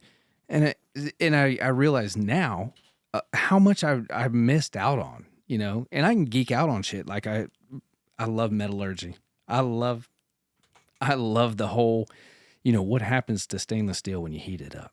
I actually had when I was at the fab shop, we had an issue. We did this 5 or 6 different pieces, all stainless steel, huge pieces for a water park out of state, somewhere like Ohio or something, some indoor water park. And we did all these pieces. And I called the customer here and I said, hey, what dressing needs to be done? What needs to be done when we're done? He goes, oh, don't worry about doing anything. The powder coater has to sandblast it and then powder coat it. I'm like, are you sure you don't want to what's that called where they use the electric and the acid to etch the... Oh, damn it. If you wouldn't ask, I could have told you. Yeah. Right? I just brain farted too. I put you on the spot to make you look bad, not me. Gosh damn it. I know it's a form of electrolysis. Yeah, it is. Passivation. Passivation. There we That's go. it. Yeah. So I'm like, you sure you don't want us to passivate this or anything? Like, no. It'll all be, all that'll be taken care of with the sandblasting. I'm like, well, if the sandblaster does a good job, he's like, yeah, it'll be fine. I said, okay, fine. So, I mean, you're talking $110,000, $120,000 worth of material and labor and all that ships up there, and we're not getting paid. So I'm like, what's going on? So I'm like, hey, tell the CFO, we still haven't got paid for this job. What's going on? So he calls them up. They call us back. They're like, oh, you guys got to fix this. There's all kinds of problems with this. And we're like, what are you talking about? So he sends pictures, right? He sends pictures of where the weld was, rust lines bleeding through the powder coat. And he's like, yeah, he's raising hell with us. He's like, you guys suck. Y'all used the wrong filler wire and blah, blah, blah. And I'm like, what the hell is this guy talking about, man? There's a clear difference between stainless wire and hard steel wire. Mm-hmm. I mean, everything was TIG welded. It was all beautifully done. And he's like, we had a guy up here and, he looked at it and, he said, you guys used the wrong filler wire and he's got to remake everything. We're not paying you shit, blah, blah, blah. So, of course, the president of the company, he's freaking out. He's like, what's going on? Blah, blah, blah. And he looks at me. He's like, we got to send your ass to Ohio. You got to go up there and you got to take care of this and blah, blah, blah. I'm like, dude, I ain't going nowhere. He's like, what do you mean? We got to get paid. And I'm like, look, I know exactly what that is. And it was when you weld, the carbon in the stainless steel pushes out to the surface, and that's why you passivate, and that's why you clean and everything. And I said, that's just the carbon rusting. So apparently they didn't sandblast it worth a shit, which here's my emails going back and forth to the guy saying it needed to be sandblasted really good. What type of treatment do you want done? Exactly. So I had it all in writing, and then I found a case study on that exactly. And I took, and the case study was done at a college. It was like, I couldn't have asked for anything better. Everything laid out exactly. Bam, bam, bam, bam, bam. So I put it all together, put it in an email, sent it to them, and they all went, oh. So then they called their, what'd you call that earlier? A professional or whatever, who said it was all wrong. Oh, yeah, the expert witness. Yeah, expert witness. Yeah, he looks at it and goes, yep, that could happen. Mm. I'm like, okay, now give us our damn money. And they did. And that's what happened. They found out that the powder coater didn't send it to sandblast. He scuffed it all up and powder coated over top of it. And that's exactly what happened. So that was the whole short story long with metallurgy and was with stainless steel, how the carbon changes and moves and how the atoms and molecules separate and when they come back and how they come back, they can come back differently if it's too hot and all that. I geek out over that crap. This carbide precipitation. Yeah. So that's what a lot of people don't realize when they weld with like 308L or 308 or like 309L, 316L, that's what that L stands for, is low carbide precipitation. Yep. So it's not going to induce any more carbide into that. So you're going to get less coloring ideally. Right. But depending on the temperature that stainless steel was at when it hit atmosphere, oxygen, nitrogen, all the shit we like to breathe in. Yep. It's going to change the structure. Colors. Yeah. Yeah, and those colors, I mean, they mean something. They do. It was the same thing, and that's what used to piss me off about working at theme parks, because we did this.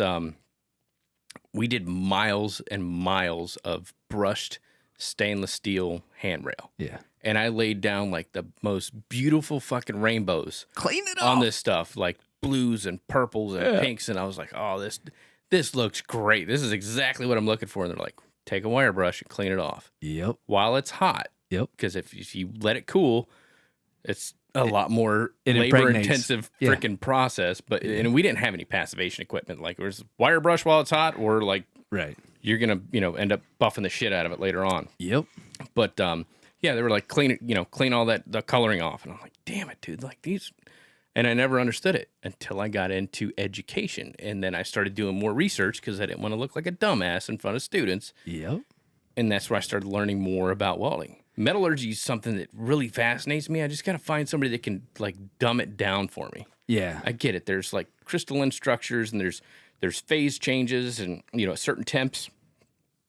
Show me in pictures. Yeah, show me in pictures. Like, let's go out to the lab and do this shit. And you can do it in Give pictures. me a temp gun and like a torch, and like, let's go out there and look at it, and then let's do some testing after the fact. And then on the whiteboard right there, show me what that looks like molecularly. Because you can do that. Now I'm going to get it. Okay, boom. Don't show me a freaking PowerPoint presentation on this shit. No, let's get out there. That Austin Hargett, like, we go back and forth all the time. That book right there, Metals and How to Weld Them. Yeah. I've tried to read that book. Chapter 4. 100 times, yeah. I think I made it chapter 4 about 6 times.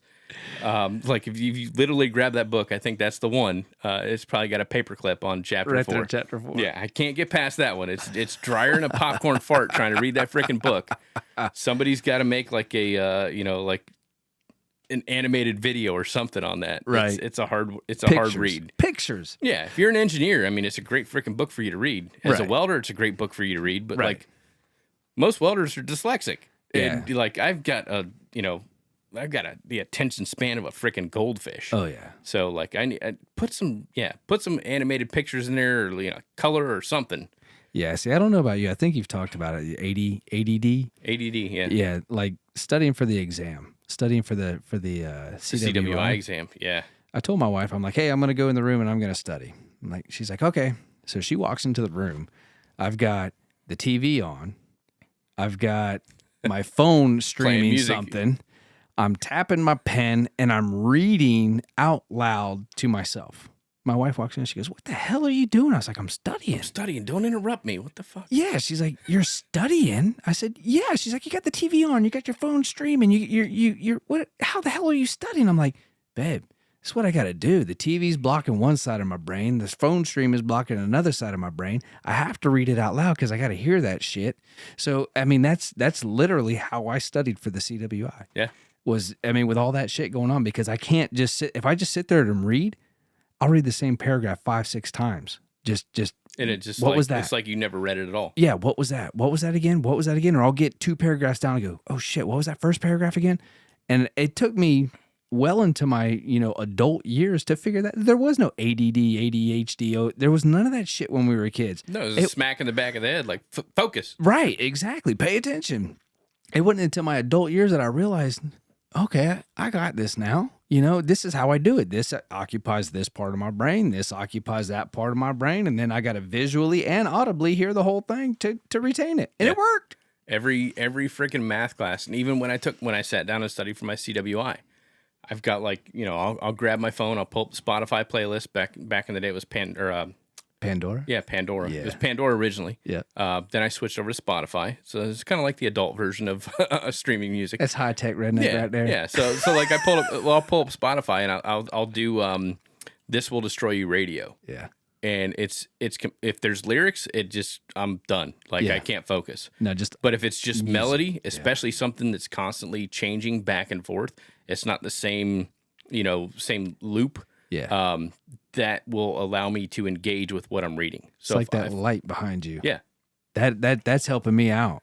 Just changing colors, and it's not pattern like. It's just that is an awesome freaking sign. That's the sign that Emmett Russell built on Instagram.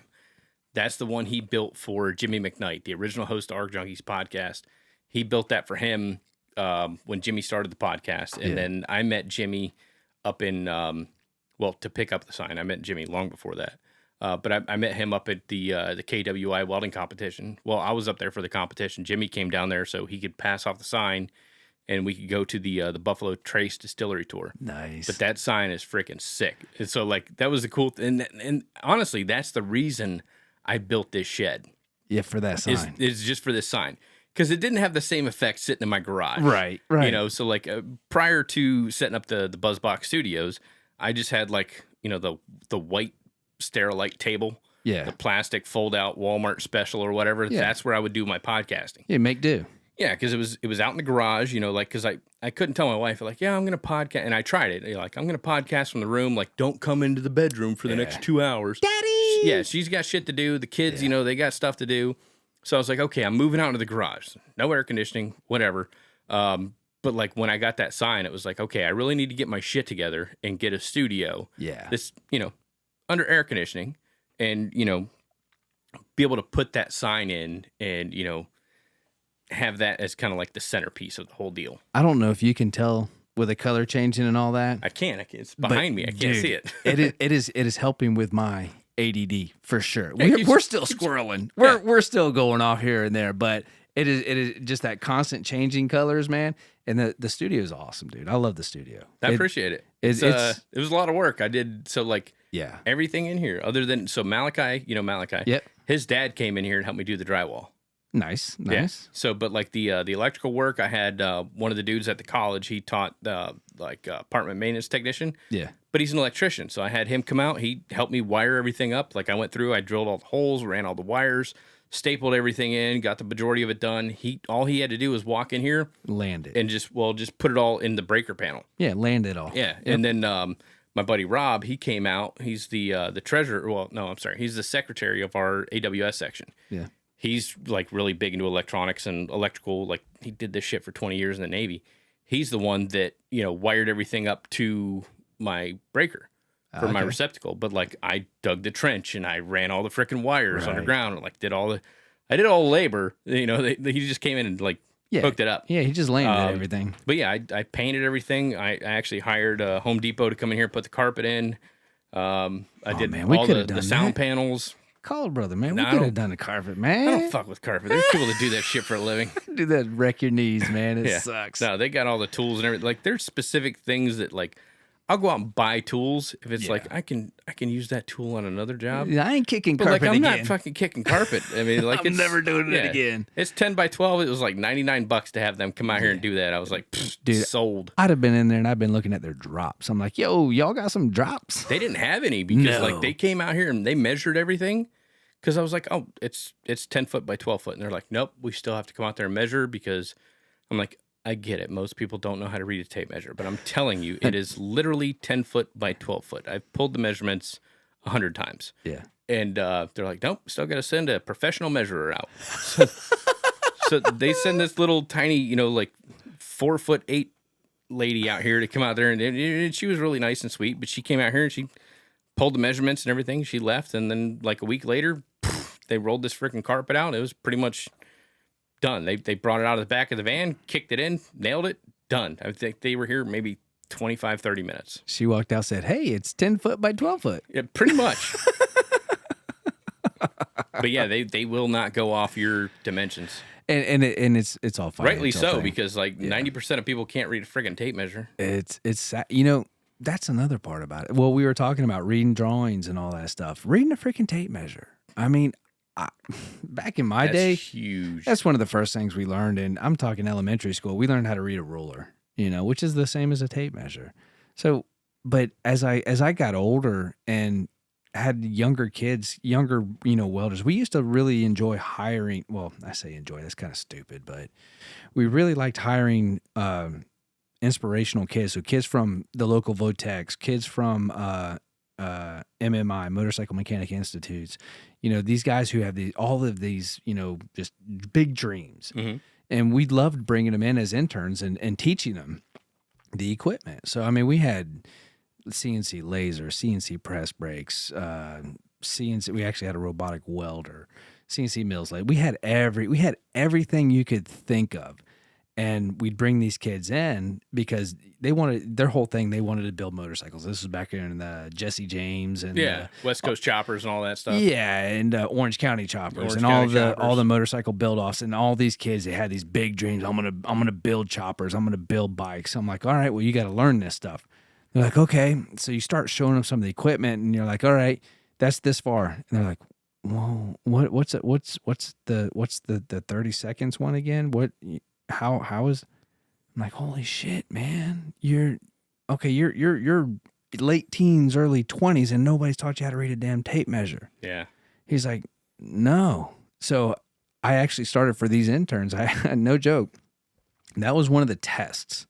Now, if they couldn't read it, I wouldn't not hire them, but I knew where I stood. Because you come in thinking, okay, these guys know how to read a tape measure.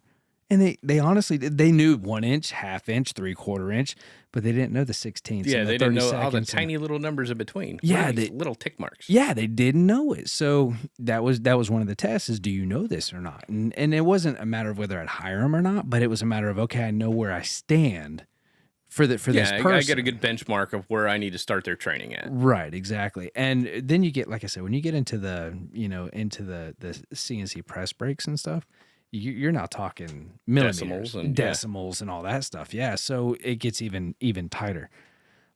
But that's just one of the things when it comes back to the education. Like, again, that's why I really enjoy what you do or what you were doing, and I hope it really continues. I hope that it progresses. Oh yeah, they're like all the instructors that I left in place over there. I mean, they're like really good dudes. They're following the same curriculum that we kind of built and laid out together. Yeah, and that was one of the things. It was when I got into teaching. It's like, you don't know what you don't know, and you go in there and you're like, I remember I had this one student, and I was like, I don't know if I've told this story on the podcast before, but I've told it to 100 other people.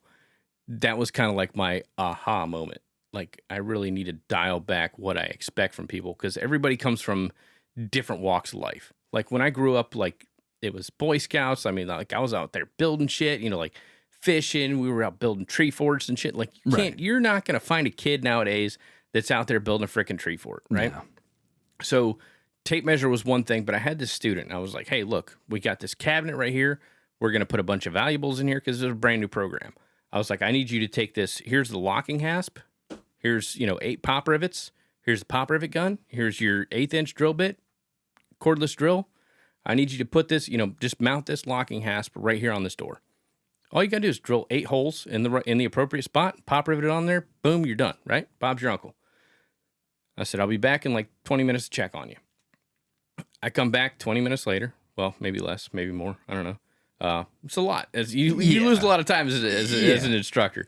But I come back in and I'm looking. The hasp isn't on there yet. I'm over there looking at the student. I was like, he has the drill bit and he's trying to figure out which end goes inside the drill in the chuck and how to tighten that chuck down to get. He's like, I can't get this thing to stay inside this drill. Yeah. I'm like, holy shit. Right. And I didn't come unglued. I don't know. That was, I learned a lot of patience as well. Right. I was like, okay, so I give you a little bit more credit than I probably should have. Right. Here's how we do it, dude. This is the drill. And I went through all the basic components of the drill. Here's the drill bit. Here's how we measure the diameter. It's inscribed on the side. Da-da-da-da-da. Here's a pop rivet. Here's how this works. Here, try this out. Put a pop rivet in there, squeeze that. Okay, here's how that works. See what it does. Just show them, from soup to nuts, how to do everything. Okay, let's go over here and mount this together. I'm gonna mount the receiving end. You mount the hasp, and we walk through the whole thing together. But after that point, it was like, okay, I really need to dial this back, and that's when I took that dry erase board. And in permanent marker, I put all the graduations from 1/16 all the way up to 16/16 on a tape measure. And then, my instructors, they took it one step further. Yeah. They're like, okay, now that they understand the fractionals or the fractions, we're going to go ahead and list the decimals. So I've got one instructor that went out there and, we put all the 16th measurements on there, and then he put all the decimal equivalents. Yeah. So I was like, okay, cool. And, like now they're memorizing that. So like, you don't know what you don't know, and you're gone are the days of, your shop class in school, in high school, woodworking gone, technical drawing gone, fucking arts and music and driver's eds, like all that shit's gone. Yeah. Now it's math, history, English, and, social studies or, whatever, science, that's in there. Like they just focus on those and that's it. Yep. And a lot of these kids are growing up with, single family households. So they don't have a dad to come out there and be like, hey, I'm going to teach you how to change the oil. Right. I'm going to teach you how to change, here's how you change a tire. You don't have that anymore. Nope. There's a guy on YouTube. Hey, Dad, how do I? Yeah, I think that's what it is. And he just all of a sudden, I guess he didn't have a dad growing up, but he realized how many kids don't have a dad. So it's just the regular stuff. This is a flathead screwdriver. Yeah. This is a Phillip head screwdriver. They all have numbers, and he just goes through all the simplest things, Here's how you change your tire. And dude, that is freaking huge. We actually, I actually do a podcast on basically men and what it is to be a man nowadays and all the bullshit that we deal with, as far as not being able to be men, So that's a whole nother story. But it's really sad, like you said, you don't realize, because for us it was kind of just second nature. It was just ingrained. I mean, like that's how we grew up. I mean, I remember fixing motorcycle dirt bikes when I was 12, 13 years old. You pulling jugs off, cleaning heads. I mean, cleaning out carburetors, changing jets, cleaning out carburetors, like building go-karts. Yeah, it's like nobody really taught me, and there was no YouTube, none of that. But for us, we would look at it and go, okay, so this is where the fuel comes in.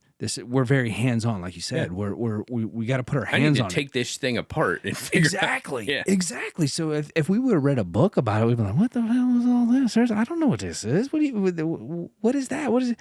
But you pull it apart and you go, okay, yeah, so this is where the fuel comes in. Okay, this is where the exhaust goes out. This is where the air comes in. Oh, all right, I got that. Oh, this is freaking simple. There's one cam here, one crank there. There's one, there's piece of cake. Yeah, no this problem. makes sense. Yeah, so it's because we used to take shit apart as a kid. Exactly. That's when I got my first toolkit. Like I heard that. Take apart all the freaking cabinets in the house. Dad got locked out of my toolbox. Yeah. Well, see, my dad wasn't at home. He traveled a lot. My dad traveled a whole lot, and that's one reason I became an inspector. And I decided to stay local. Yeah. My dad traveled a lot. He did the best that he could. I love my dad to death, but it wasn't until he got forced into retirement that he realized, why the hell did I bust my ass for a company? The company they didn't care. They hung me out to dry, after 40 years. Your number. Yeah, your number. So, but anyways, I digress. I made my mind up a long time ago to stay with my family. So that's one reason I became an inspector, because I realized when I was running the shop that I'm going to work at 6 o'clock in the morning. My kids don't know I exist. They were 8 and 4 at the time. I didn't get home till 6:30, 7 o'clock at night. They went to bed at 8. I only saw them for an hour and a half. It was like, man, this sucks, man. There's got to be a better way. There's got to be something. There's sacrifices that come with it. It's not like I left that job and just went and made a bunch of money. No, that didn't happen. It was, you know what? I can get by with this much. I'm willing to go out on a limb and do this because I can get by with this minimum, but I get a lot more time with my family. All right, we're going to go ahead and take a quick commercial break. This segment of the Junkies Podcast is brought to you by Everlast Welders. Everlast carries a wide variety of machines at various price points. One of my favorite machines for the house for quick fabrication projects and repairs is the Cyclone series of MIG welders. I personally own the Cyclone 200 ES, and it's a fun little machine that runs flux core and solid wire MIG. And the machine's only $559 right now. You can see a full list of their machines at everlastwelders.com, or just click on the link in my show notes. Everlast Welders. Weld mean, weld green. We're also brought to you by O2 Armor, the eliminator of the black boogers. I'm finding more and more applications for my O2 Armor all the time. I just had to trim down and sand a stump to mount my anvil to, and I used O2 Armor to keep all the sawdust and sanding dust out of my nose. They're also great for wearing in the shop. Whether you're actively involved in the work or you're just in the general area, O2 Armor helps block all the particulate matter you're breathing in on a daily basis. And right now, you can save 10% on O2 Armor when you go to O2Armor.com and use ARCJunkies10 in the discount box at checkout. Breathe it in or block it with O2 Armor. We're also brought to you by Strong Hand Tools, makers of my favorite fabrication tools and tables. If you're looking to upgrade from your current fabrication table and want something more professional that'll decrease your fabrication and welding time and increase your accuracy, then check out Strong Hand Tools. And right now, you can get 10% off and free shipping to the lower 48 states when you go to stronghandtools.com/promo. That's stronghandtools.com/promo. Now let's get back to the show. And that's one thing we talked about a little bit before we hit the record button is you got to figure out, is it the money that you're after or is it time with your family? You got to find that fine line, that balance between the two. Yeah. And that's why I tell people, like, kids always ask me when they're coming out of Wells, like, where should I go? What should I do? Go fucking travel. Yeah. Hell yeah. Before you get tied down. Get you a little kit together. You got like a little TIG rig, stinger. You got your hood, grinder. You pack a nice little duffel bag of tools, and eventually that's going to grow into a gang box and then a rig truck. And hell yeah. Go travel now. You don't have any responsibilities. Nothing's tying you back. I mean, I get it. Mom and dad's at home. Go make some money. Right. But, like, don't be stupid with the money you're going to make. Because you were talking about your neighbor. Your neighbor's into real estate. And he's like, hey, I know another CWI. He's making $250K. And I know that's not what you're making because I sold you your house. Yeah. So, like, why is he making more money? Well, he's out traveling. And he can do that. But what's, at what cost? What extent? Yeah. That's so, I mean, like, think about what you want to do, what your goals are. And people ask me, they're like, well, if you can make so much money as a welder, like, why aren't you out doing it? Fucker, like, I spent 4 years in the desert. I'm tired of fucking traveling. Like, I'm tired of living on a freaking cot. I'm tired of, sleeping in the back of a Humvee, sleeping in a tent. It's the same shit. Whether you're sleeping at Motel 6 or you're sleeping in a shelter in Iraq. Like, I'm tired of traveling. I want to, like, be home every night with my wife, my kid. I got my kids. Like, I'm done. I did my traveling. I've seen the world.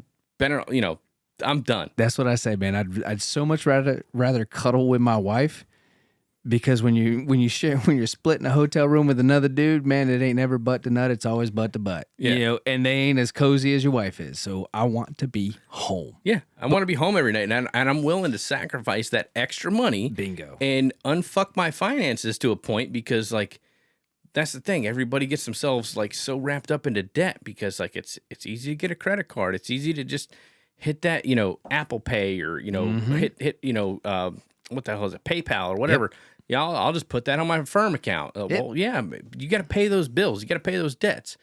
You realize you can live with a lot of shit that you want it, but you don't really need it. It don't get you nowhere. You can sacrifice some of that stuff, and by sacrificing some of those, tangible goods, you can spend a lot more time with your wife, your kids, your husband, your significant other, whatever the case may be. Travel while you're young. Yeah. And then once you get tied down, you got a huge bankroll. You can come back and just throw that down. 10% on the house? No. I'm just going to buy the house outright. Yeah. How's that? I'm just going to put $100,000 down on this house. Right. So, and here's some wisdom for the young welders, for the kids that are coming out. And what do I do? What do I do? When I was on my tools, I did a lot of traveling. I worked in Thailand. I worked in Europe. I worked in California. I worked all over the place. And that's what I did. So by the time I was 21, I bought my first house. How many people at 21 buy their first house? Especially nowadays. I mean, the price of housing right now is stupid. It's ridiculous. Especially Florida, Texas. Yeah, it's crazy. The housing market's way through the roof. Yeah, but nonetheless, so I traveled for 3 years. 19, 20, 21. I actually turned 21 in Thailand. Damn. That's a whole nother story. But yeah, so for 3 years, I traveled, not married, no girlfriend, none of that stuff. Just like you said, living hotel to hotel, but who cares? It doesn't matter. I mean, what else do I got to do? Banking it. That's the key, is banking it. I drove the same piece of crap car. I banked all of my per diem. I mean, I lived on the bare minimum. I was cooking food in the hotel room, not spending anything. So once I got back home, it was like, time to buy a house. Yeah. I didn't have enough at the time to buy the whole house, but I put more down. You put a significant down, and I mean, you don't need a 30-year mortgage at that point. Well, the funniest part is I had a broker friend, a realtor broker, a mortgage broker friend, and I was like, hey man, I want to buy a house. I'm 21. I don't know how to buy a house. I'm young and dumb. I don't know, but I know I have money.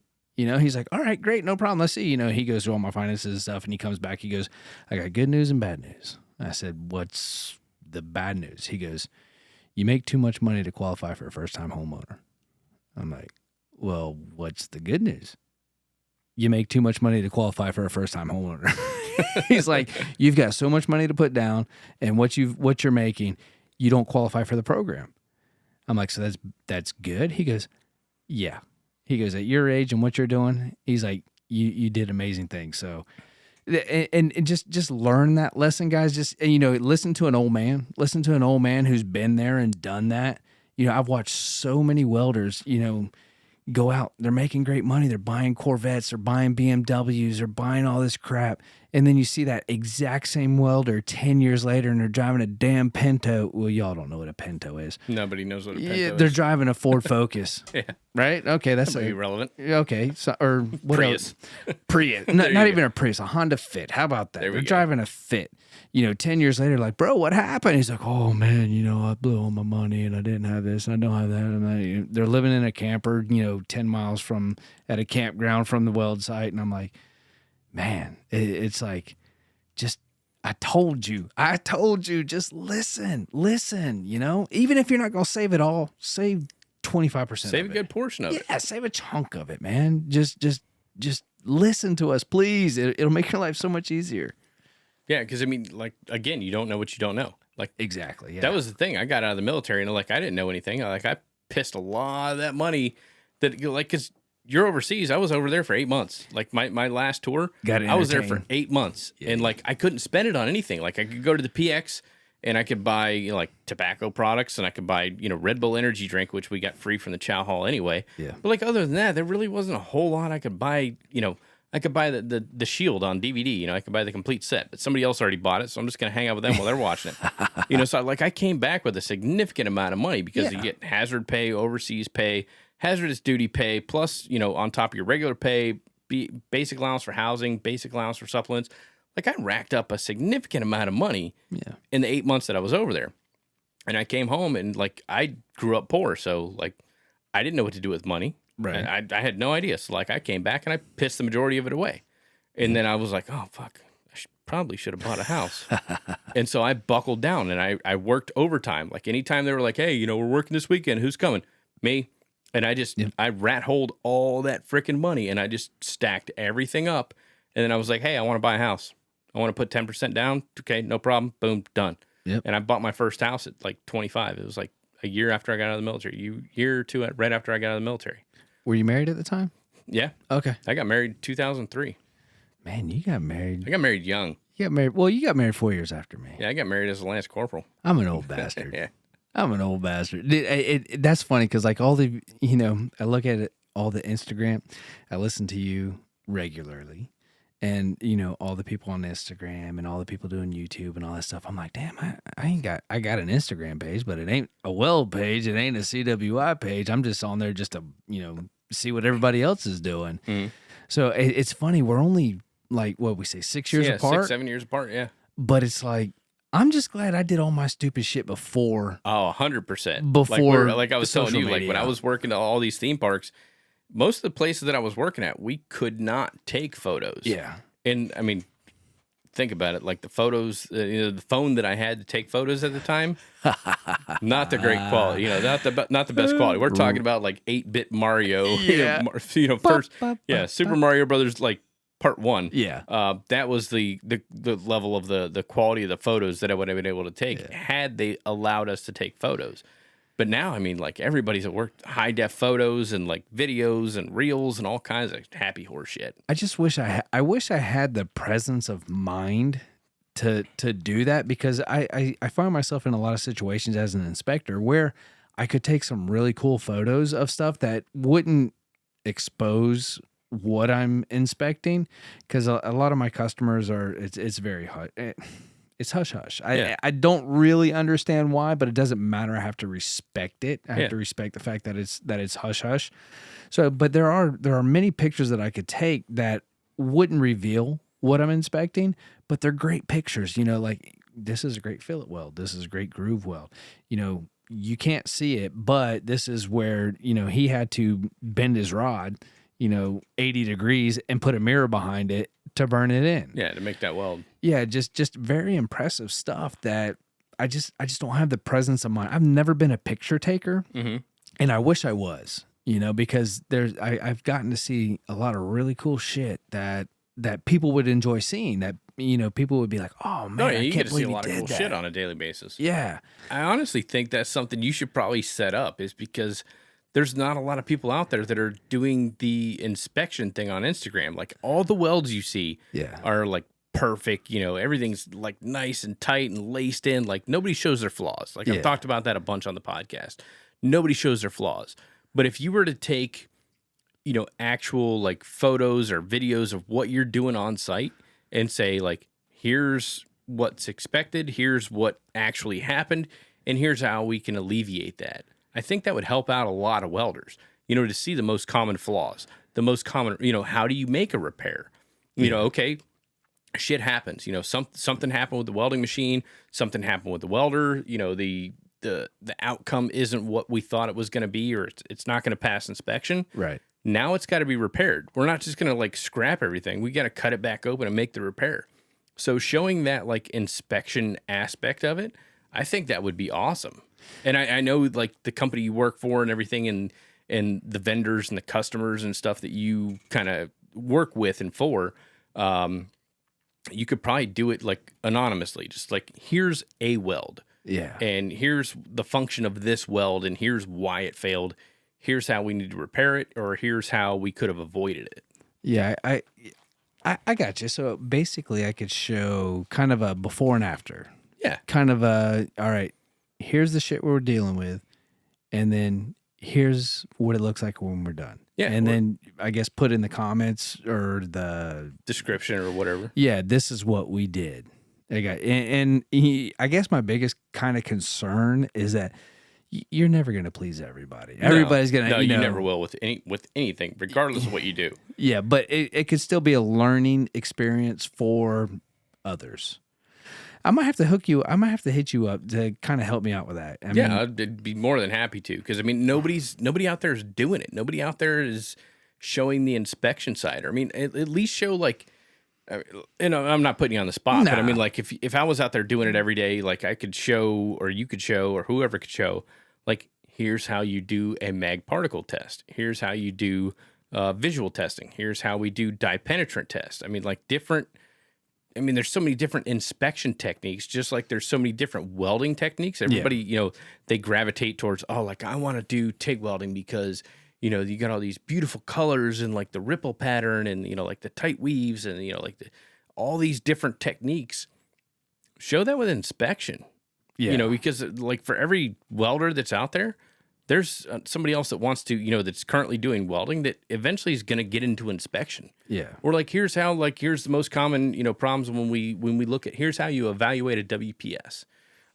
Here's how we make sure it's actually going to work. Here's some of the common problems that we run into with the paperwork side of things. So like, show a lot of the shit that like all the fucking welding inspectors that I know, and I've got nothing but mad love and respect for them, but they all have gray hair. No offense. Yeah. I mean, I've got some coming in here, my beard as well. But gray I mean, like, hair or no hair? I got both. Well, yeah, you got both. I mean, you got like all your hair migrated from the top of your head down to your face.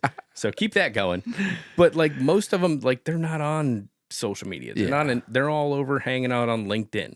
Yeah. And they're all stroking, they're stroking each other's egos on, different, white papers and shit. But I mean, like, show this current generation that's coming up that are learning and getting inspired by, these things they see on social media. Yeah. Show them the shit that, like, from an inspector standpoint.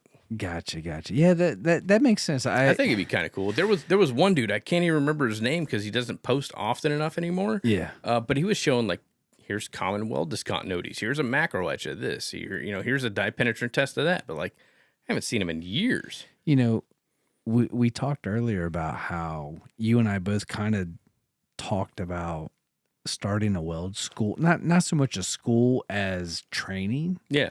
And I guess that'd be a good place to start, you know? Oh, yeah. You know, just getting on there, just getting out there with everybody and, you know, showing them, look, this is what you're going to come across. This is what, and show them some of the stuff that will actually pass code that most welders would look at and go, what the hell? Because there is, it's out there, you know, like the amount of porosity that's allowed. Yeah, that blew my mind when I took my CWI exam. I was like, wait, porosity is allowed? And they're like, oh yeah, this diameter, this much per linear inch, it's allowed. It's like, yeah. No, porosity is bad. Like I can't have any. And no, you can actually have this much. Yeah, What? exactly. But I guess exposing that, because like we didn't learn that until we took our CWI. Mm-hmm. So I guess kind of exposing that would help. But again, like I always said that I asked the welder, are you proud of that? Are you proud of what you laid down? Your signature is on that, you know? And that's what a lot of guys don't realize, is that every welder has a signature. Oh yeah. Without a doubt. You can clearly, I went and did a job that I could clearly tell 3 different guys welded. And when I showed up on the job, they called us in late. It was. There's one cert for the entire job. Right. Exactly. So it was a complete cluster. And I walk in and all the low hanging fruit, I'm looking at going, I'm pulling this dude's cert, because as a CWI, you can pull a guy's cert, which that's a whole nother thing. I really wish, and I was actually talking to my business partner about this, I wish there was something that was more database. Database, exactly, because like the CWI, yeah, or CWB. Yeah, you pull a guy's cert on a job, he's just gonna print his Print cert off up, another one and use it on the next one. Exactly, Yeah. dude, and that really does bother me. But in this case, the guy with the cert was getting screwed. But now I don't know if he knew that the foreman of the job was saying this guy welded everything. I don't know. I don't know if he said that, if he knew that or not. But it was bad. I mean, really, really bad. So just me walking in on the job and seeing this, I was like, this sumbitch ain't weld no more. If this is the guy that has the cert, He's done. First of all, there ain't no chance in hell that he passed the test.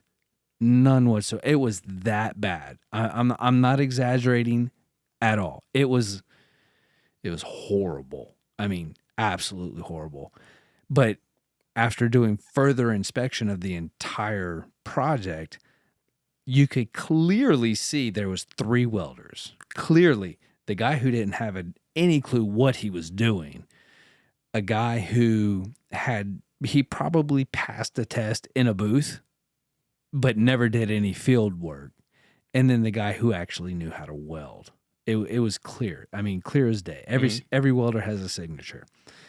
But after talking to the foreman a little further with the customer's engineer, he gave up the ghost. He admitted that, no, you know, somebody else welded this and somebody else welded that. And so I pulled the guy's cert on the job, which sucks to the guy potentially, because he may not at know. that point you don't have a choice, because at the end of the day, once again, you're responsible. You buy it off. You buy off everything. Exactly. And only 1/3 of it's passable. Man, and yeah, and even at that, I mean, the guy with my assumptions, which doesn't mean squat, but my assumptions are that the guy with the cert welded the hard stuff, and the other guys welded the crap, you know. So I still couldn't get it right. Yeah, they couldn't get it right. We literally spent 3 weeks straight. And it has to be at night, because it's one of the theme parks. It has to be at night. We spent 3 weeks straight through the 4th of July getting this corrected. And there was even a couple joints that weren't welded at all. So there's structure holding up this project. Yeah. that was not welded at all. You just write too hard on that one and just move to the next one. Well, I actually texted, I took a picture of it and sent it to the engineer of a joint with no weld on it. And I said, hey, I found the guy's best weld. I was like, there's nothing there. So, but I do wish that there was something more, like you said, database, something that when you come across a situation that you can technically, literally pull this guy's cert that he's not welding anything else until he qualifies again, until he proves that he can weld it. Yeah. And I mean, that's kind of shitty because I know how it operates down here. Yeah. And I'm pretty sure it happens all across the country. Everywhere. I know for a fact that I've welded on job sites and my employer submitted my cert. Yeah. And other people were also welding under my cert. Mm-hmm. And like hindsight's 20/20. Like had I known that was going on at the time, I would have been like, no, this is not right. I probably would have had a conversation with the inspector because ethics. Yeah. Right? Drag up. See ya. Like, hey, done. Like, but I know that happens because I was working at another theme park and they had 6 welders working on the site and 1 welder was certified. Yeah. And so that inspector came on site and said, okay, I see there's 6 of y'all welding. I have 1 cert that was submitted with the contract docs. Who the fuck are you other 5 people? Right. And why are you welding on this job? They shut the entire thing down and brought in a whole new company. Yeah. We're all because John. of that. Yeah. Everybody's John Smith. Everybody's John Smith. Yep. So like they pulled everybody off and put a whole new company on there. Yep. But I mean that it's sad that happens in our industry. And there should be a better process. Yeah. In order to do that. Like you said, if you want to pull somebody's cert, I mean, that should be across the database. Yeah. So when somebody punches in a number and a cert, boom, this cert's been pulled due to, Project X. Yeah, whatever, Project X, and like, here's the discontinuities, or, here's the photos. Here's the problem. This is what happened. This is why the cert was pulled. Yeah. It should be on a national database to be able to go in there and pull that. And I mean, you can if you get AWS certified. But if you get certified by, this testing company over here, this testing company over here, this group of CWIs, there's no traceability with that. No, or qualification within a company. Yeah. I mean, we've had a customer where it was clear. And all the way, I love all the welders. I was a welder. I get it. I've been there. I've done that. I know it. And like you said, your boss submitted all the welds under cert. My name, under my cert. Yeah, and you probably didn't even know it at the time. No fucking idea. Yeah, and that sucks for them because we had that same situation where we had a customer where they had 3 guys qualified and they put out a shit ton of work. I mean, and there's like, and again, as an inspector, you can look and that you can see the 3 guys, and then you look at these other welds and go, these are 2 other people. I mean, clearly, you're not going to fool an inspector. They either A, don't give a shit, or they're B, going to call you out on it, period. So we walked into the office of our customer and said, look, we're pulling his certs. You're telling me that he welded all this, and this is pure crap. We are pulling his certs right now. He can no longer weld for you. And then the truth comes out.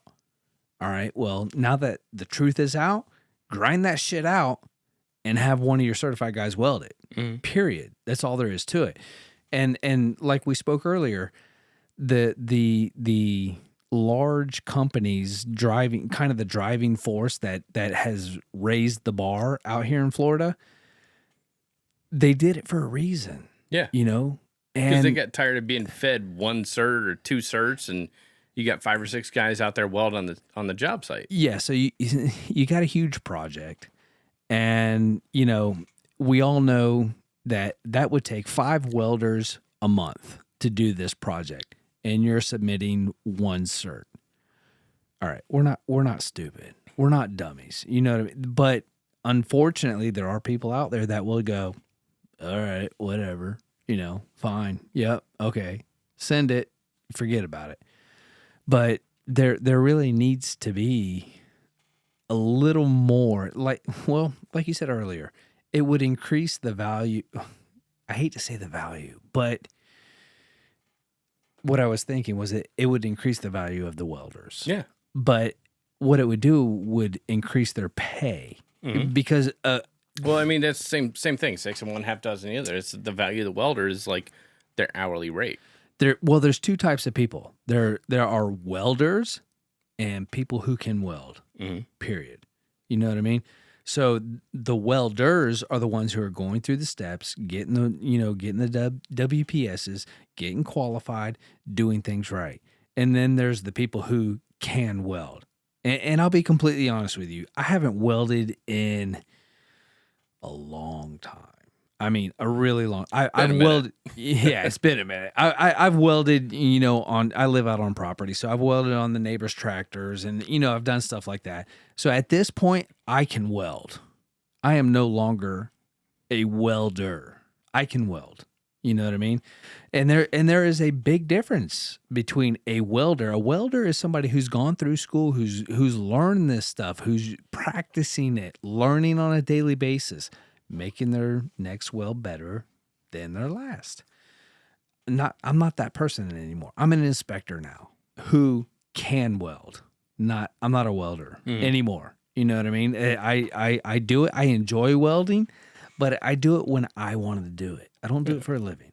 So and I just wish that there was something that in our state, well, in the United States, I say our state because I'm a Florida boy born and raised. So I wish in the United States that there was something a little more stringent. I guess you would say stringent. Well, yeah, I mean, across the industry as a whole. Yeah. That's just going to bring everybody else up. Exactly. And it would bring more respect to our art, to our craft. Like you said, with the union, you end up, you have to go through so many courses. You have to have so many hours, just like being an inspector, being a mag particle NDT, dye penetrant NDT. Yeah, you got to pass a test. You got to have so many hours. You got to show proficiency and all that stuff. And it's got to be signed off by somebody that knows what the fuck they're doing. Above you. Yeah. So you pass the test, you become a level 1. Right, which means you can inspect with a level 2 or level 3 above you, witnessing everything that you're doing. After so many hours, you make it to level 2.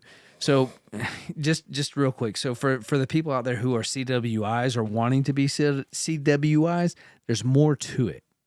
You can have shitload more. Yeah, you can have a CWI, but they're going to want more. They're going to want mag particle. They're going to want dye pen. They're going to want UT. They're going to want these other non-destructive, well, now it's non-destructive examinations. It used to be NDT, non-destructive testing. Yeah, now it's NDE. Yeah, now it's NDE. They're going to want that. So just getting your CWI will get you started.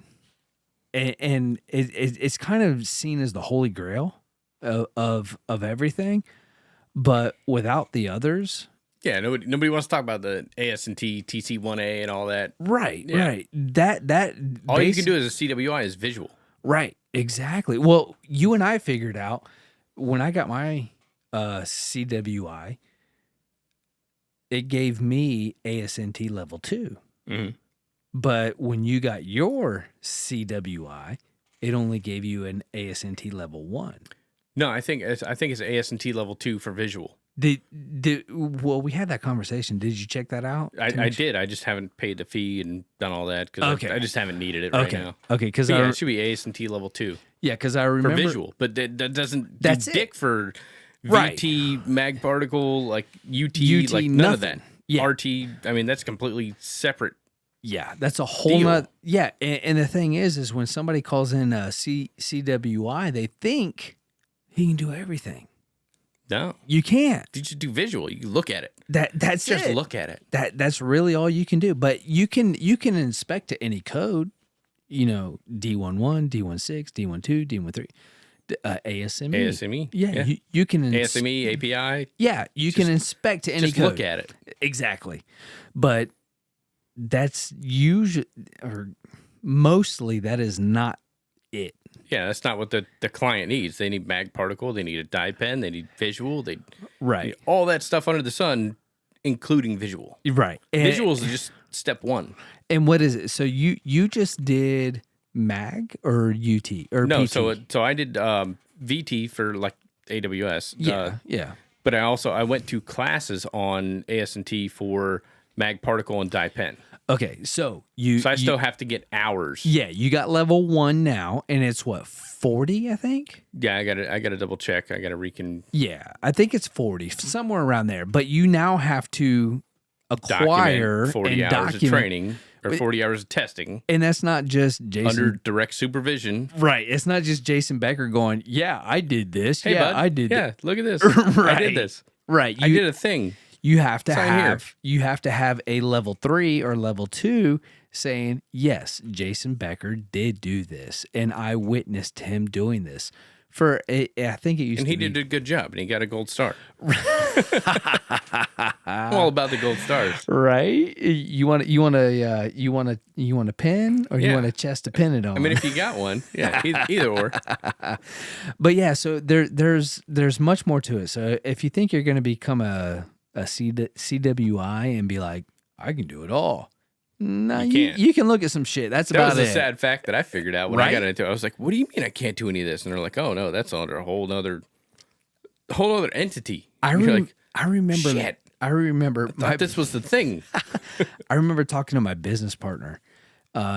It's an amazing story. I'm very blessed, but I'm not going to get into that. But I remember I worked with him at a theme park, going, man, you're a CWI. I was like, man, that's awesome. Thinking that was the shit, man. That he was the cat's meow. Yeah. And then he wanted me to come to work for him right off the get. And I was like, nah, dude, hell, I'm too young. I want to keep building shit. I want to keep making stuff. And then 10 years later, I'm like, you ready for me? Still hiring? Yeah, exactly. And but I was like, then I realized when I came to work for him, I was like, damn, that's just a tiny little piece of it. You know, just I honestly think you can become a tech, which is a mag particle, die pen, UT. You can become basically a tech, you know. But without that, the CWI does carry a good, a good amount of load. Holy. Oh, yeah, crap. I mean, it's the most recognized freaking standard. Right. But it's just the tip of the iceberg. Yeah, it's step one. Yeah, and it blew my mind that I was like, you mean there's more? I thought I was the shit. It's kind of now. like when you start learning how to weld and like you start off with stick and then like next thing you know, somebody's over there using a MIG gun and you're like, what's that? Yeah. And then, some other dude in another booth running a TIG torch and you're like, hey, what's that? And some other dude's running flux core. And then you get the spool gun. You're like, what is all that? I mean, like I remember my first time in like welding school, you're like, I thought this, just using this oxy fuel torch, I thought that was welding. Yeah. And there's stick welding and flux core and aluminum and like all this. Same thing with inspection. Yeah. Like, okay, I got my visual testing. Oh shit, there's mag particle, there's die pen, there's ultrasonic testing, there's radiographic, and they're still developing more shit as we speak. As the industry develops processes. Yeah. Now they're doing shit with they were recently going to have an expo here in Orlando. I don't know if I missed it yet or not. For 3D printing or additive manufacturing. Yeah. Now there's new inspection techniques for additive manufacturing. It's like boom, there's something completely new. Is that a technique you were talking about with so instead of 3D printing in plastic? Yeah, they just printed it in metal. Weld. Yeah. Is that what you're talking about? It's literally like a MIG gun, and they just bzzz, and I mean they're building freaking backhoe arms, and they're literally launching rockets. They're building rockets on 3D printing and launching them to the freaking moon right now. I actually saw that company. Blows my freaking mind. Everything. I think it's 92% of everything is 3D printed. Yeah, we'll talk after this show because I know some things I'm not supposed to know that I can't repeat on the podcast. But once it happens, like I can chat about it. But yeah, we'll chat here in a minute. Well, it'll like everybody listening. If you haven't noticed that we haven't really come clean on who I work for and what I work for and all that. There's a reason for that. There's a lot because there's a lot of people that make a good amount of money off litigation because you mentioned a specific name Exactly.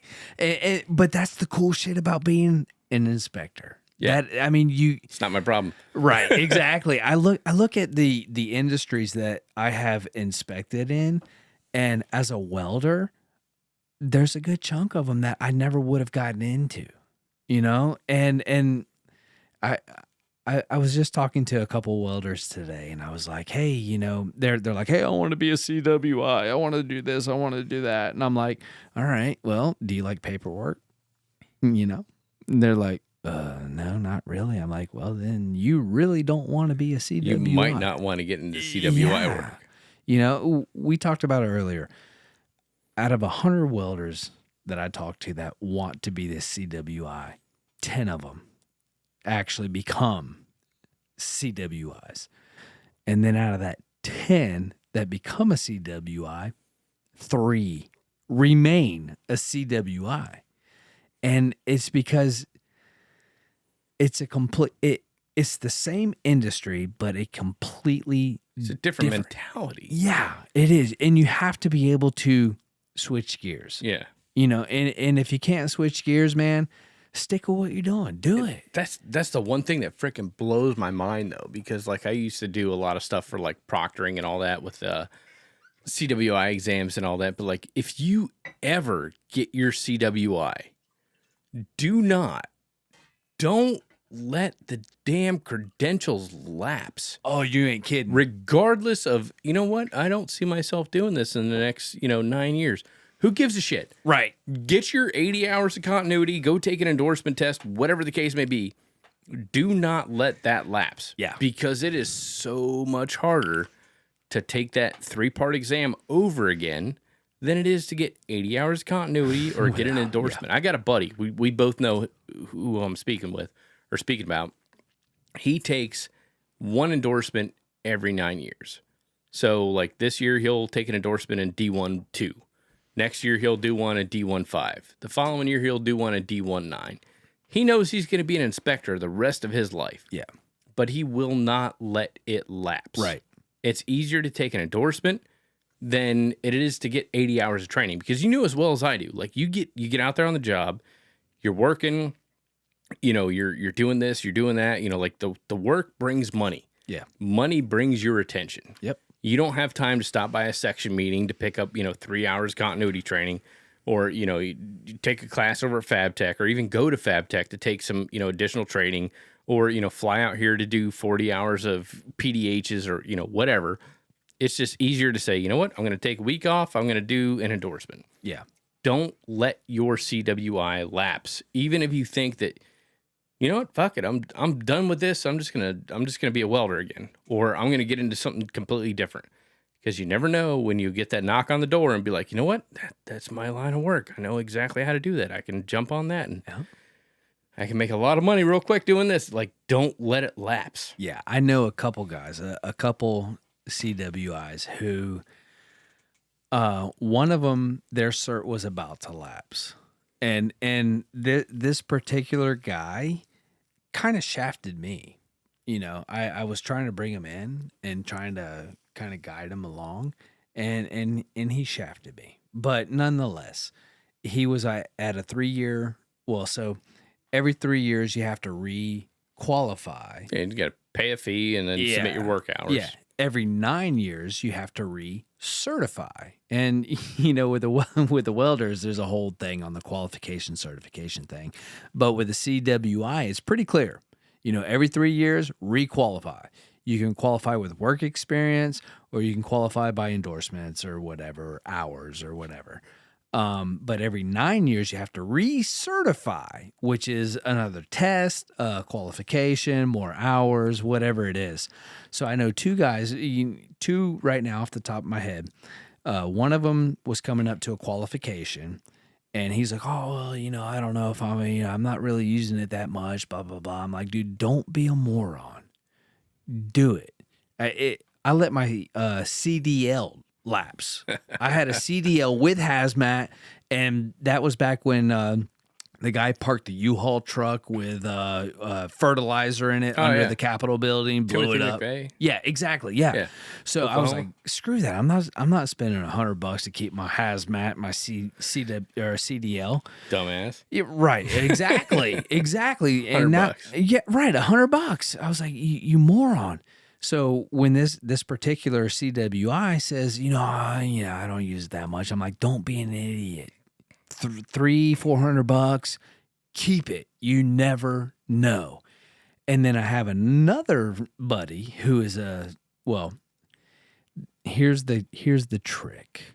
If you look at code, it says that you retain your CWI as long as you use it. And there is no reason to withdraw it, just like a welder, And then there is the AWS, what is it? An AWS certified CWI or something like that. So AWS has a list of CWIs that are on their website. So like with me particularly, you can type in my name and it'll pull up my CWI. So it's your name and your stamp number. Current. That's the word. Current. So AWS is notorious for using small words for big meetings. Yeah, exactly. So I am Should, shall, may. Yeah, I am a current AWS certified welder or certified inspector.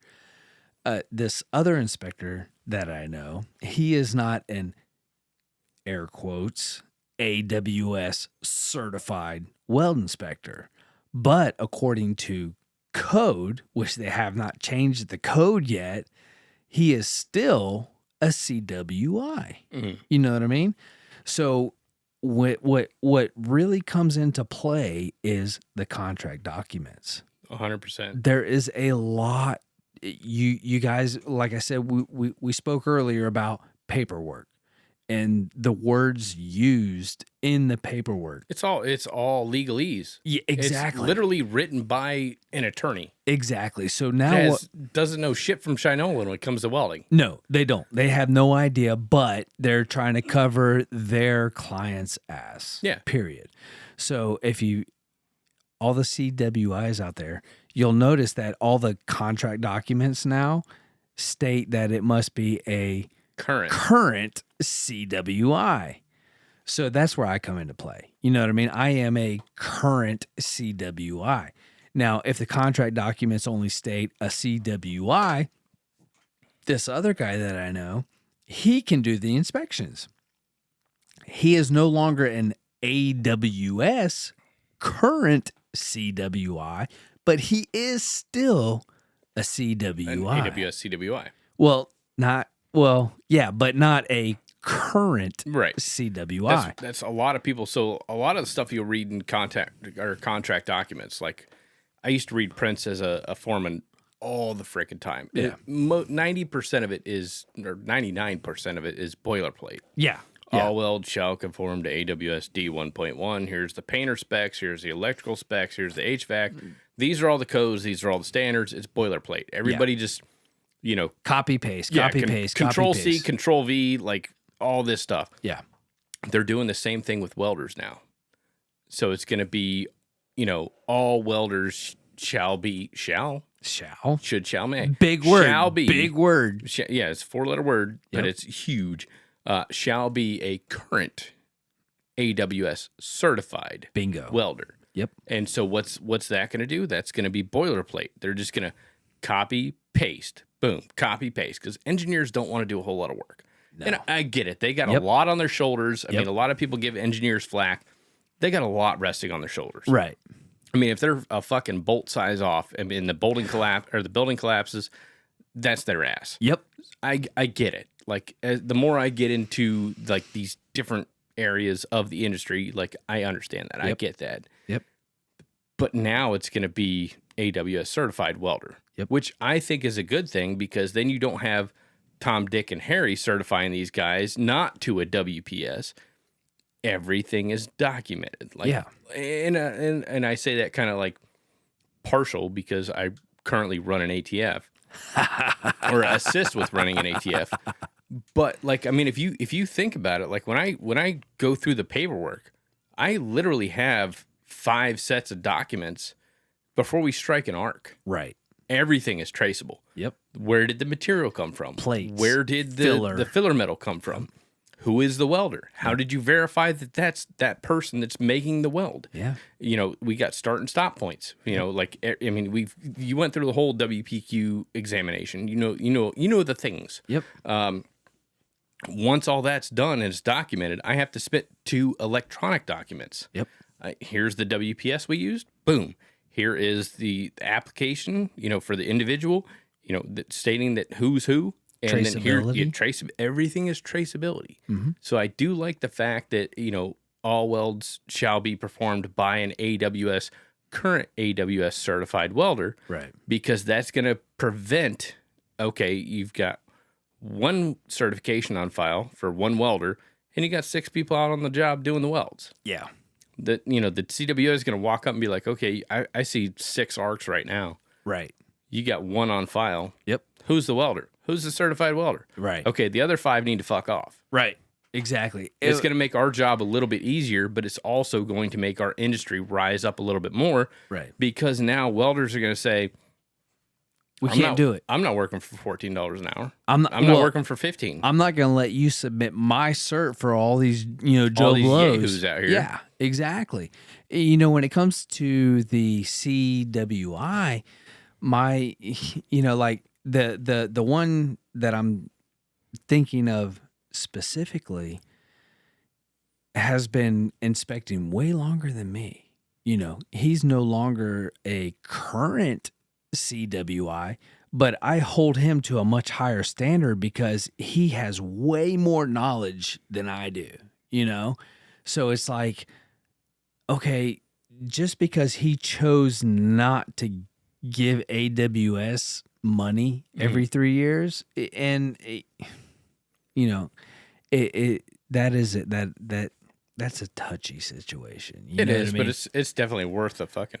Yeah, it is. I make a metric shit ton more money doing what I can do with my CWI, right, than it costs me to maintain it. No, I agree 100%.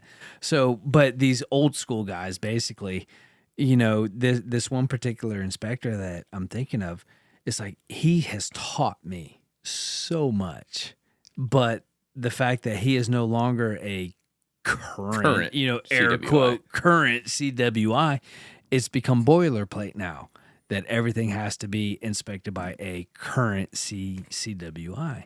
So it's kind of like, you know, I get it. AWS could not exist if they didn't have the money coming in, period. So it's kind of a necessary evil, I guess. They're not evil by any means. No. Don't get me wrong. But, you know, they need money to survive, to continue to better the industry. Yeah. And I get that. That's why they get my money every 3 years. That's why they get my recert every 9 years. That's why I give them that money, because I know that they need to survive to make the industry better. Well, they're making the industry better. They're making the inspectors better. They're making the welders better. They are. But it's a slow moving process. It is, and it's been moving for a while. I mean, the needle's moving a lot further, faster. Yeah. Now that industry is starting to recognize, hey, like we're tired of paying for subpar parts. Yeah. We're tired of paying for re-inspections. Yeah. We're tired of paying for this. We're tired of paying for that. So like, send me a fucking AWS certified welder. Send me an AWS current certified welding inspector. Games. Yeah. Send me, you know, people that are current with this shit. Yeah. And then we'll knock the job out the first time, every time. The proof is in the pudding. Yeah. It is. And I actually had a customer that, you know, it's a long-standing customer, but they what's the word? They had a changeover, rollover, you know. So COVID came in. Everybody knows COVID kind of screwed everything up, you know. So when COVID hit, they lost. Great. Now I'm gonna get a COVID banner on my Spotify. Oh, damn, my bad, dude. Keep going. I want to see if it happens. Yeah. but it messed the industry up. So they had a bunch of layoffs, brought in a bunch of new guys. So I come out to do an inspection, and I was like, holy shit, guys, you are not ready by any means. And I realized that, okay, you got one welder from previous inspections, you know, and now you've got 3 new welders. They have no idea what is expected of them. So I try to educate them, and I try to let them know. I'm like, look, you guys need to have drawings with, weld call outs. Everything's set. You need to have, this is what we're looking for. Here's the table. It literally, for the visual, it's basically one table. For visual inspection, there's one table that lists all of the discontinuities, and the parameters of said discontinuities. So, hey, print this out, look at it. So when you're welding, you can see, oh, damn, that's a discontinuity. That's a discontinuity. So before I call the inspector in, I better fix this. Yeah. So, and I told him, I was like, look, you need to get it right the first time, because your boss, whoever that may be, manager, project manager, CFO, CEO, whoever he is, this should be a one inspection, one and done. All is good. Fix a couple things here and there, hang out, minor stuff, hang out, let them fix it, and then be on your way. This has turned into 3 inspections, which is going to look poorly on the welder. So you need to say, look, I need this, this, this, and this. If I'm going to succeed, you need to provide me with these things so that I can succeed. Because nobody, we don't want to come in. I don't want to come in and inspect the same welds 2 and 3 times as much as the welder doesn't want to weld it 2 or 3 times. So I'm going to give you all the knowledge you need to get it done right the first time. But the rest of the knowledge needs to come from your higher ups. They need to provide you with the correct information. Like if you're welding something, and then when I show up to do the inspection, then they give the prints with the weld call outs and all that. Well, okay, the weld call outs call out for a 1/4 inch. Well, you welded everything 3/16. It all fails. Yeah. That's not on the welder. That's on the higher ups, the engineers, the project managers, so on and so forth. So I try to talk to the entire company. Like I said, we try to be the Jerry Maguires of the inspection industry to make sure everybody, we don't want to look at it 3 times. You don't want to weld it 3 times. You don't want to pay me to look at it 3 times. Yeah. Because, we're a 4-hour minimum, period. If I show up and shit's all sideways, I walk out in 15 minutes. That's just cost 4 you. hours. Yeah, that just cost you 4 hours. Yeah. Nobody wants to, what should have been a 4-hour inspection becomes a 12-hour inspection. Nobody's got wants that. Yeah, they don't have that built into their. Well, that's the thing too, is like, and not to like break my arm patting myself on the back, but like when I trained welders, when I was like going through the whole process of like teaching people how to weld, I would explain, here is what the inspector is looking for. Here is the code book. Here is the requirements. Here's the variables. Here's everything. Here's the tolerances. People ask me all the time, like, oh, like how big can I have this gap? Well, fucking AWS says you can have it down to a 1/16 up to 9/16. Yeah. Plus or minus, when you talk about the as detailed and as fit up, Right. There's that. Yeah. Like, so whatever's on your WPS, you can add those tolerances in there. Yep. Welders don't know this information. So I would educate my welders on this stuff. Same thing with discontinuities. Here's what's allowable. And don't use this information that I'm teaching you at any point to argue with the inspector. Right. But here's the thing. You're going to get a set of weld detail drawings. You're going to build this part, and it's going to say 1/4 inch fillet weld, or 5/16 fillet weld, whatever the case may be, groove weld, whatever. The inspector is going to get a separate set of drawings with the same fucking parameters telling him what inspections need to be made. Right. So if it says on your print you need a 5/16 fillet weld, the inspector's going to have a whole nother set that says you're going to do VT for a 5/16 fillet weld on this joint. Everything that you weld has a inspection detail on a separate set of prints that you don't have access to. Right. That's going to show them what they need to inspect. Yeah. So build the shit to the print. Right. But it goes back to teaching welders how to read the print, teaching welders, how to gauge. Like I told all my students, like, get on Amazon, buy a set of freaking gal gauges, because 90% of the fucking welds you're going to do are fillet welds. Very rarely are you going to do, I say very rarely, minimum. I mean, like majority. The majority of the stuff you're going to do is a fillet weld when it comes to structural. Yep. The majority of it's going to be a fillet weld. Learn how to dimension a fillet weld. Right. Use the fillet weld gauges, and don't buy these cheap shit from China. Buy a set of gal gauges and check your shit. Yeah. And if the inspector says, nope, it's wrong, don't argue. Just redo it. Exactly. But at least you can check and make sure, hey, before I send this part out, before I say, hey, boss man, this is good, beyond the shadow of a doubt that it's good. Yeah. I can't tell you how many times I've showed up to a job. Now, as an inspector, we purchase top of the line equipment. Oh, yeah. I got a garage full of shit. It's fucking expensive. Exactly. So I show up to a job and I tell them, hey, your fillet welds are undersized. What do you mean? We checked them all. And they break out their fillet weld gauges, and they're made in China. Concho in China. Yeah, they're aluminum. They're junk basically.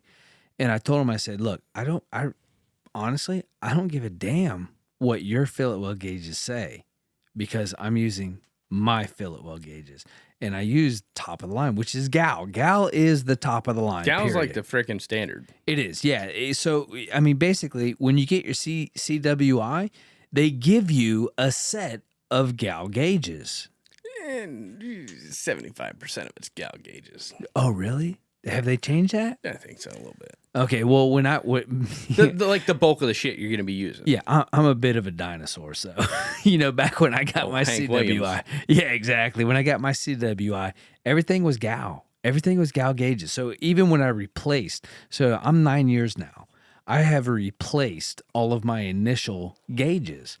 And I actually went a little above and beyond and got double-sided gauges, because you get into some shit where you can't, you got to put it a certain way, and you can't see both sides of the gauge. So I got double-sided gauges, spent the extra money. My bridge cam gauge, gal. Yeah. Dude, I love my bridge cam gauge. Oh, dude, that thing does so much. It's sick, The best. Yeah, so, but get the right gauges. And, I mean, it seems like a bit of, you can buy a cheap set of gauges for $20, and you get what you pay for. You pay for the gals. My double-sided gal gauges, they're right at $100, but that's my tool. That is my tool. Just like a welder's going to spend extra money on his hood, on his stinger, on his, everything they buy. Right, exactly. Every welder should have a set of good gauges, period. It blows my mind. Right now, currently, 5/16 Phillips weld. I'm like, all right, that's undersized. What do you mean it's undersized? Well, where are your gauges? Oh, I ain't got no gauges. I'm like, how the hell do you know then? Yeah. Look at it. I've been doing this for 20 years. Yeah, you have no idea. I had the foreman go, oh, that's pretty damn close, man. I'm like, did you put a gauge on it? I'm like, you're damn right I put a gauge on it. That's my job.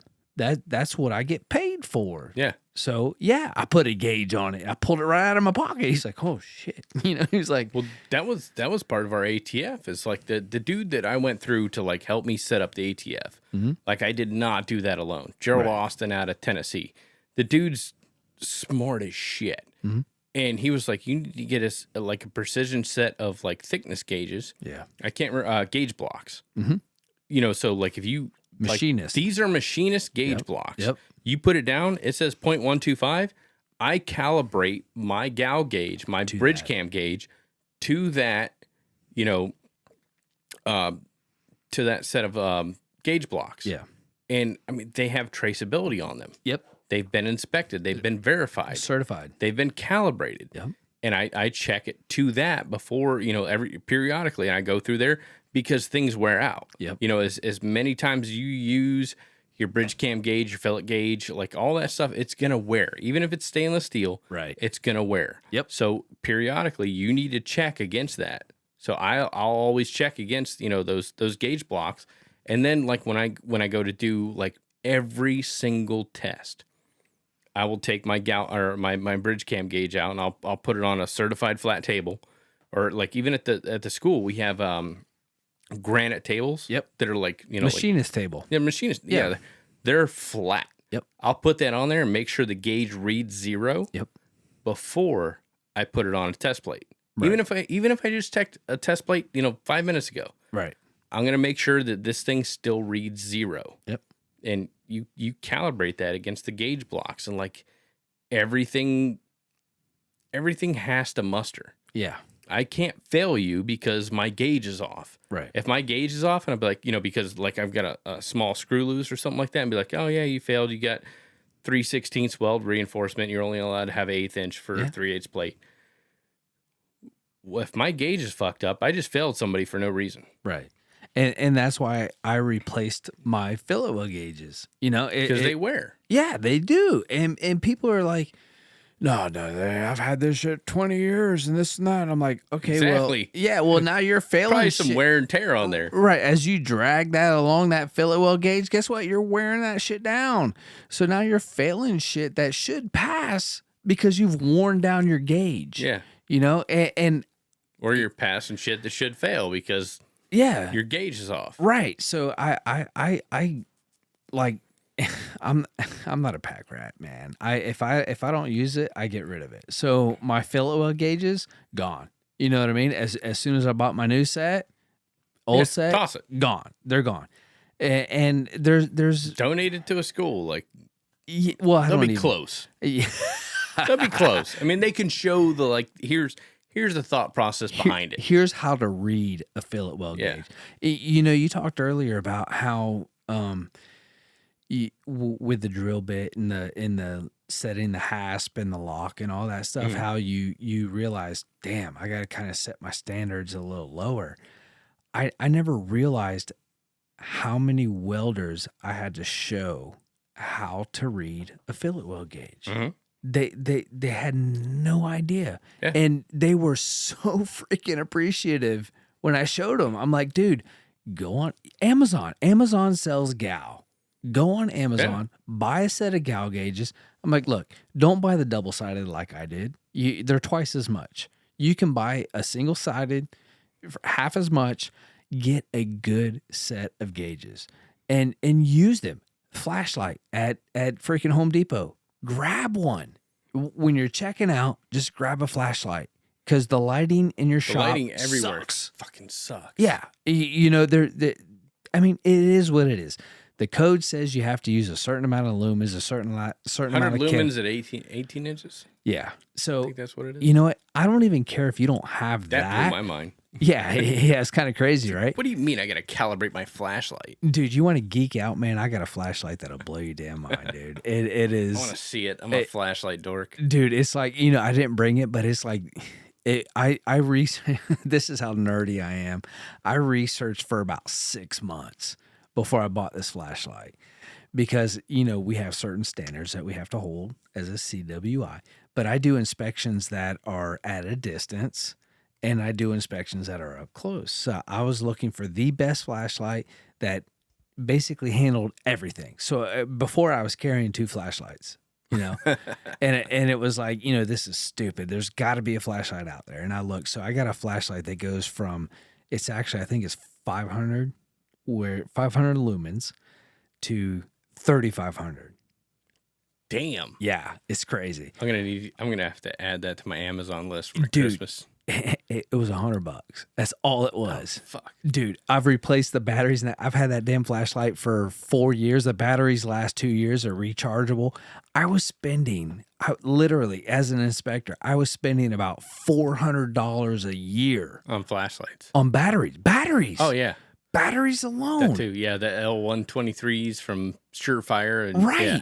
Dude, it was Streamlight. insane. So now I got the rechargeable ones. Every 2 years, I buy a set for $60. You know, I've had the same flashlight now for 4 years. I've gone through 2 sets of batteries.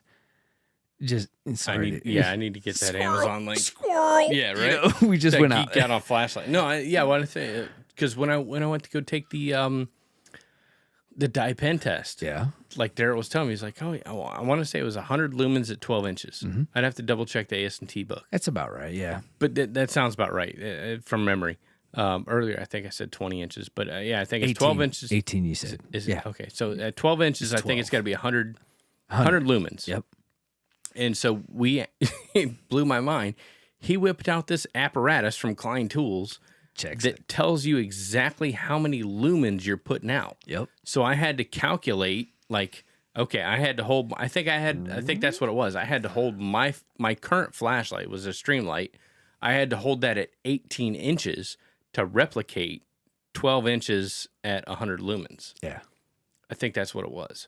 Because, like, trying to get my math right. But, like, yeah, that freaking blew my mind. I was like, you mean to tell me there's a specific distance I have to hold this specific flashlight at to do a visual inspection for it to be qualifiable?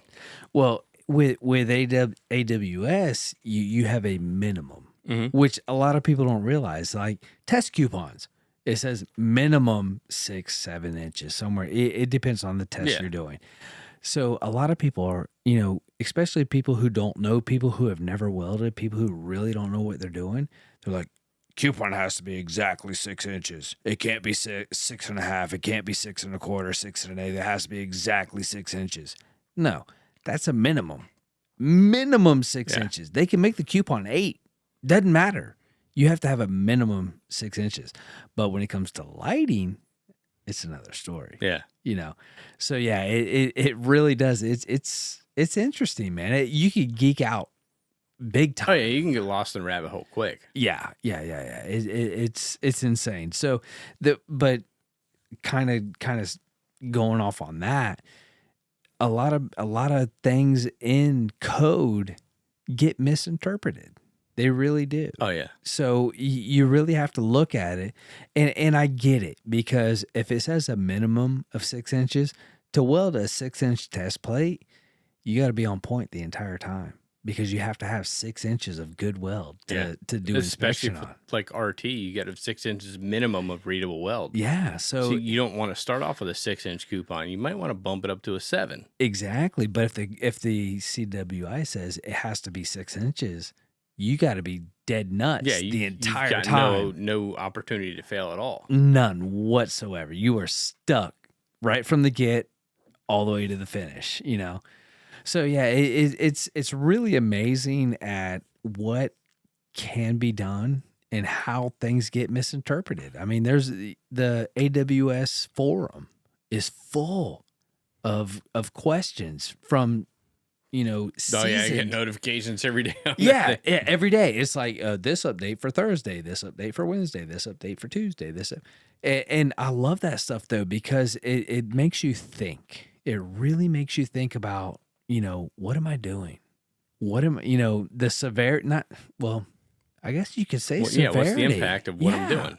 You really have to, you know, when the decisions you make ultimately impact a project, impact a welder, impact, you know, potentially a court case. You really have to be true and thorough with everything you do. No, 100%. It's very intentional, everything we do, for sure. Oh yeah, I mean everything. I mean, you think about it. I mean, like, you have a list of stuff that you need to follow once you start the inspection. You have a list of stuff that you need to follow during the inspection. You have a list of stuff that you follow after the inspection. And the welder just like put a 5/16 fillet weld in. Yeah. So I mean, the inspection is much more stringent. Yeah, it is. And so for all the guys out there that are, man, I want to be a CWI. I want to be one of those guys. Don't take it lightly, man. No. If you're kind of skating through your if you're a welder right now and you're just kind of like, oh yeah, I weld. You're not taking it serious. Don't be a CWI. Yeah, don't half-ass it. No, don't half-ass it, man. You go in balls to the wall. You got to be all or nothing. You know, I might be a little overzealous, but no, I mean, not really. I wouldn't say you're overzealous. I mean, because what you inspect matters. I mean, you think about it. Think about it. Like everything, and I used to tell this to people that were coming into the program. Name one thing that welding hasn't impacted. Name one thing in your daily life that welding hasn't impacted. Yeah, I mean everything. Think about it, and like they would try and say something, I'd be like, no, like the car you got into today was welded together, right, to get here. Yep. The bridge that you drove across, the road that you drove over was welded. Yeah. There's welding along the building you're standing in has been welded. Your cell phone has welded components in it. Everything you touch, welding started that process. Right. So I mean, don't take it lightly. Don't half-ass it. If you're gonna get into inspection, and I love that quote from Matthew McConaughey. You know, like he called up his dad and he was like, you know, he's supposed to major in like, I don't know, like business or, you know, law or some shit. And he's like, Dad, I'm going to get into acting. And he thought his dad was going to freak out. Right. I read his book, Green Light. It's a fucking awesome book on Audible because I like to listen to books because I can't read them for shit. But like he called his dad up and he was like, hey, like I decided I'm going to get out of law school. I'm going to get into acting. And he goes, he was expecting his dad to freak out. And his dad goes, don't half-ass it. Right. Like go 100%, go balls to the wall. That's it. So when you think about it with inspection, everything that you touch has a welded component. You know, when I go as a Floridian or people that are coming to Florida, when I get on a roller coaster, when I get on a ride, I expect to get on the ride and get off the same way that I got on. Right. You know, 100% parts in place. I got all 10 fingers, 10 toes. Same thing with my family. This shit matters. Right. You know, you're building a high-rise structure. Those welds matter. Yeah. You're building an underground pipeline. Those welds matter. You're doing a boiler system. Those welds matter. Don't half-ass any of this stuff, whether it comes to the welding, whether it comes to the inspection. Don't half-ass any of it. Do it 100%. Make every weld better than your last. Make every inspection better than your last. That's it, man. I mean, that's the best way to do it. I think you just wrapped it up. I think that's it, man. I know you got to get up at like 3 o'clock in the morning and shit. I do. Well, Ray, it's been a pleasure having you on the podcast. Dude. I've been wanting to have you out here for a while. Dude, thanks for having me. Oh, anytime, dude. We're going to have to do this again. Hell yeah, dude. This is great, man. This is great. This is amazing. I enjoy it. All right, Ray. I appreciate you, man. Hey, take care, Jason. You too. All right, everyone, that's all I have for this week's episode. Be sure to hit that subscribe button on your favorite podcast app so you never miss an episode. Also, if you listen on Apple Podcasts or Spotify, please leave the show a review, and if you're enjoying the show, please share it with anyone who has a passion for welding. I hope y'all have a great week, stay safe out there, and until next time, make every weld better than your last.